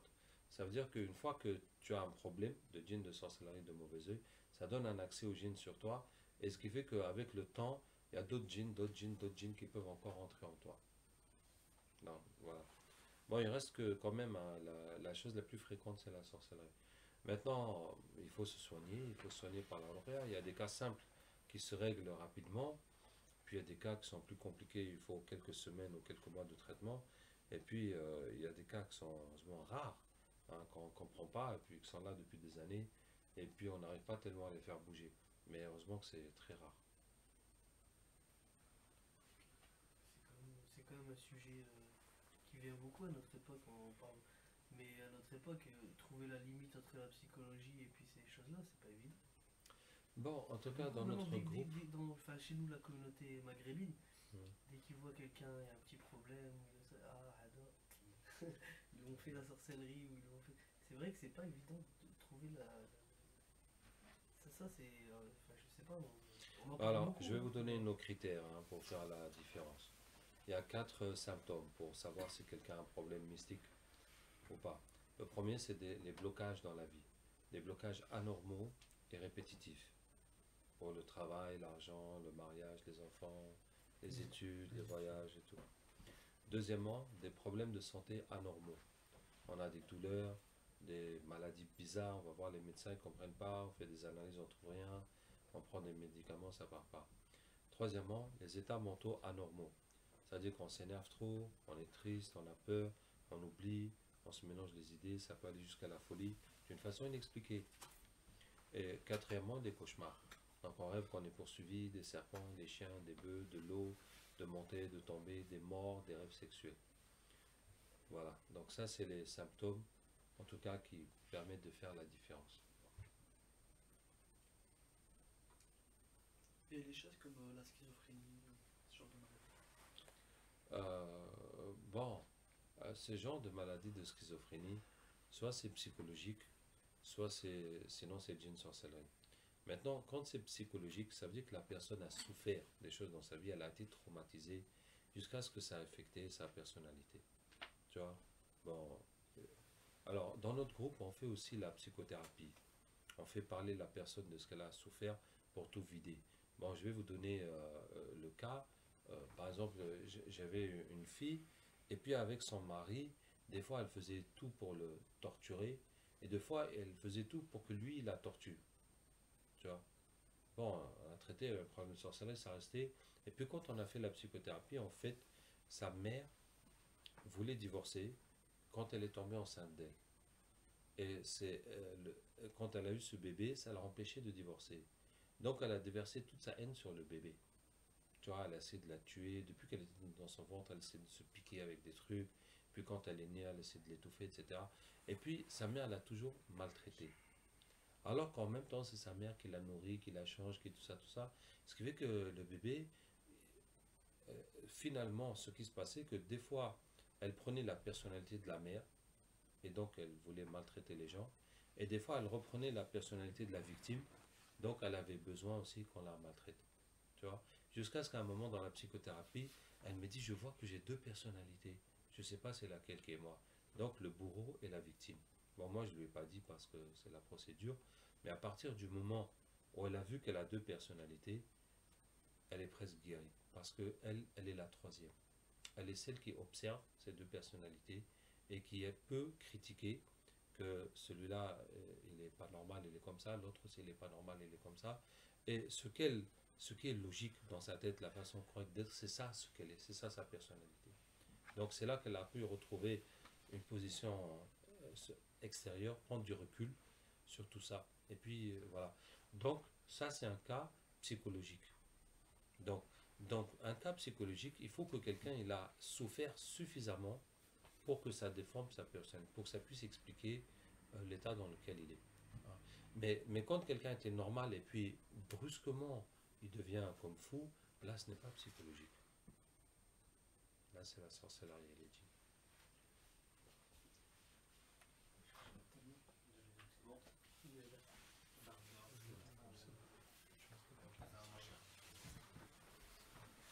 اللهم لك الحمد كما ينبغي لجلال وجهك وعظيم سلطانك اللهم صل وسلم وبارك على سيدنا وحبيبنا محمد وعلى آله وصحبه أجمعين. Ya Allah, pardonne-nous nos péchés passés et futurs, Ya Arhamar Rahimin. Ya Allah, permets-nous de ne plus jamais te désobéir. Ya Allah, guide-nous dans le droit chemin. Ya Allah, remplis nos cœurs de ta lumière, remplis nos cœurs de la foi en toi, de ta crainte, de ton espérance, Ya Arhamar Rahimin. Ya Allah, nous te remercions pour le bienfait de l'islam, qui est le meilleur de tous les bienfaits. Ya Allah, nous te remercions pour notre santé, pour tout ce que tu nous as donné dans cette vie. Nous te remercions pour les yeux que tu nous as donnés, pour l'ouïe, pour Ya Rabbi, pour tout notre corps, Ya Arhamar Rahimin. Ya Allah, pardonne-nous nos péchés, pardonne-nous notre ingratitude envers toi, pardonne-nous notre négligence dans notre religion, pardonne-nous tout le temps que nous perdons. Ya Allah, pardonne-nous tout ce que nous faisons qui te déplaît, Ya Arhamar Rahimin. Ya Allah, nous te remercions pour chaque action que nous faisons pour toi, pour chaque instant où nous t'évoquons, pour chaque parole que nous disons qui te plaît, Ya Arhamar Rahimin. Ya Allah, augmente-nous de foi. Ya Allah, remplis nos cœurs de ton amour. Ya Allah, enlève de notre cœur toutes choses qui nous éloignent de toi. Ya Allah, enlève de nos cœurs l'attachement aux créatures. Ya Arhamar Rahimin. Fais-nous comprendre la voix de ton prophète sallallahu alayhi wa sallam. Fais-nous aimer la sunna de ton prophète sallallahu alayhi wa sallam. Ya Allah, fais-nous et aide-nous à apprendre le Coran. Aide-nous à comprendre le Coran, Ya Arhamar Rahimin. Aide-nous à pratiquer le Coran, Ya Arhamar Rahimin. Ya Allah, fais que notre vie soit conforme au Coran. Ya Allah, permets-nous de t'évoquer à tout moment. Permets-nous de t'adorer comme tu aimes, comme tu agrées, Ya Arhamar Rahimin. Ya Allah, accepte-nous, utilise-nous pour élever ta parole et pour guider tes serviteurs, Ya Arhamar Rahimin. Ya Allah, descends sur nous les océans de ta lumière, de ta science, de ta sagesse. Ya Arhamar Rahimin. Ya Arhamar Rahimin. Ya Allah, fais-nous connaître tes bienfaits, fais-nous connaître ta miséricorde, fais-nous connaître ta grandeur, fais-nous connaître ta majesté, Ya Arhamar Rahimin. Ya Allah, ne nous prive pas de ta connaissance, ne nous prive pas de ta proximité, ne nous prive pas de ta lumière, Ya Arhamar Rahimin. Ya Allah, fais-nous savoir que tu es mieux pour nous que toute chose. Ya Allah, donne-nous constamment l'envie de te connaître, de nous rapprocher de toi, de t'évoquer, Ya Arhamar Rahimin. Ya Allah, donne-nous le plaisir dans notre prière, donne-nous le plaisir dans nos invocations, donne-nous le plaisir dans notre dhikr, Ya Arhamar Rahimin. Ya Allah, améliore notre comportement, donne-nous l'humilité et la modestie envers les musulmans. Ya Allah, montre-nous la voie et la sagesse de ton prophète sallallahu alayhi wa sallam et de ses compagnons en toute situation, Ya Arhamar Rahimin. Ya Allah, accepte-nous et pardonne-nous. Préserve-nous, Ya Rabbi, pour ne jamais quitter ta voie. Ya Allah, marie les célibataires parmi nous et bénis les foyers de ceux qui sont mariés, Arhamar Rahimin. Ya Allah, guide nos enfants dans ce pays. Préserve-les des tentations de ce pays, Arhamar Rahimin. Ya Allah, nous sommes faibles et impuissants, mais c'est toi le Tout-Puissant, le Tout-Miséricordieux. Ya Allah, sauve nos enfants par ta puissance, par ta miséricorde, Ya Arhamar Rahimin. Ya Allah, sauve nos frères et nos sœurs dans ce pays. Ya Allah, sors la communauté des ténèbres aux lumières. Ya Allah, sors les musulmans de l'ignorance vers ta connaissance. Ya Allah, sauve-les de la division vers l'unité, Ya Arhamar Rahimin. Ya Arhamar Rahimin. Ya Allah, fais que la Ummah redevienne comme un corps unique. Ya Allah, fais que la Ummah redevienne comme un corps unique, Ya Arhamar Rahimin. Ya Allah, bénis les révolutions des musulmans. Fais que ce soit une avancée pour l'islam, Ya Arhamar Rahimin. Ya Allah, ouvre les cœurs et les yeux des non-musulmans. Montre-leur la vérité de ta religion.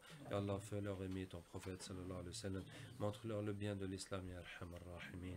وصلى الله وبارك وسلم على سيدنا محمد وعلى آله وصحبه أجمعين سبحان ربك رب العزة عما يصفون وسلام على المرسلين والحمد لله رب العالمين.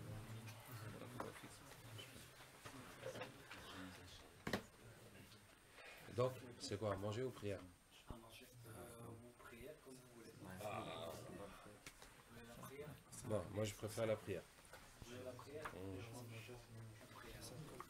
On dit quoi?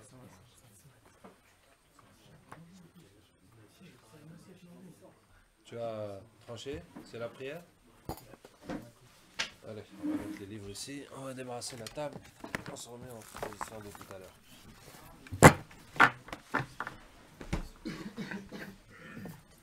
Donc, tu sais éteindre ça?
الصلاة قد قامت الصلاة الله أكبر الله أكبر لا إله إلا الله الله أكبر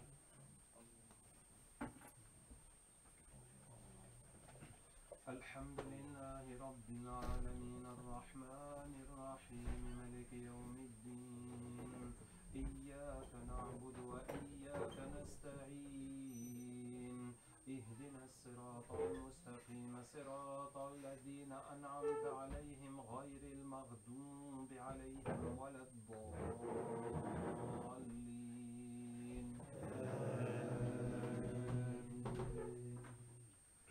إن المسلمين والمسلمات والمؤمنين والمؤمنات والقانتين والقانتات والصادقين والصادقات والصابرين والصابرات والخاشعين والخاشعات والمتصدقين والمتصدقات والصائمين والصائمات والحافظين فروجهم والحافظات والذاكرين الله كثيرا والذاكرات أعد الله لهم مغفرة وأجرا عظيما الله أكبر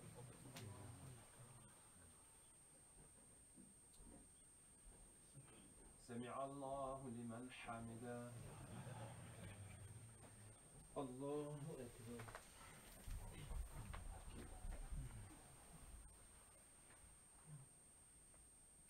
الله أكبر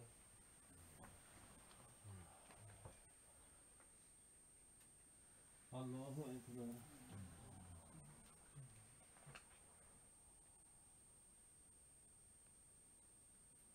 الله أكبر الحمد لله رب العالمين الرحمن الرحيم ملك يوم الدين إياك نعبد وإياك نستعين اهدنا الصراط المستقيم صراط الذين أنعمت عليهم غير المغضوب عليهم ولا الضالين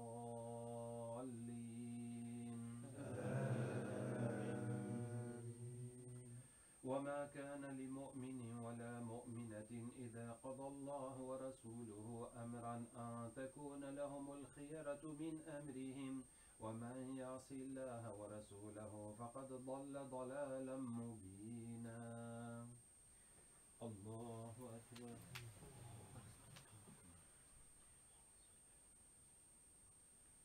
سمع الله لمن حمده. الله أكبر.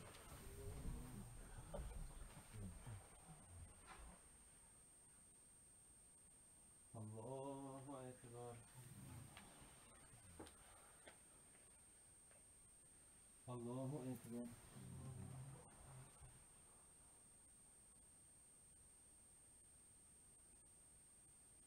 الله أكبر.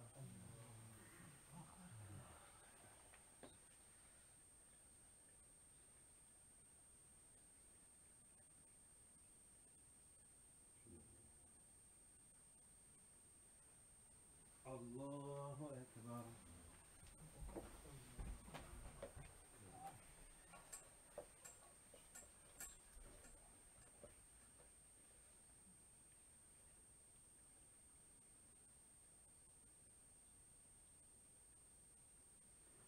الله أكبر.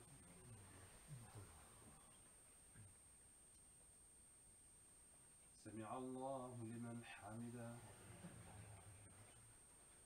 الله أكبر.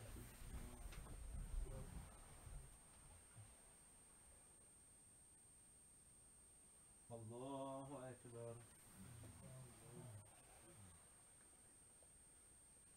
الله أكبر.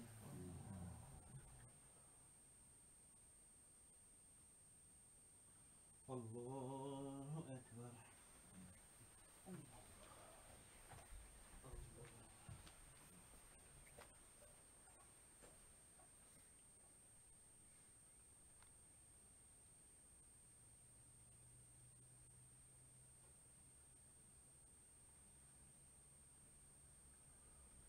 الله أكبر.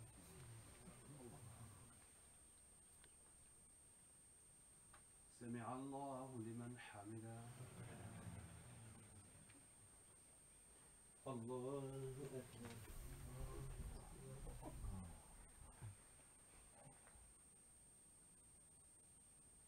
الله أكبر.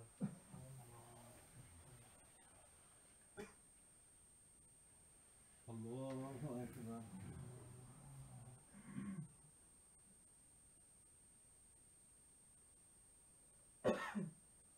الله أكبر.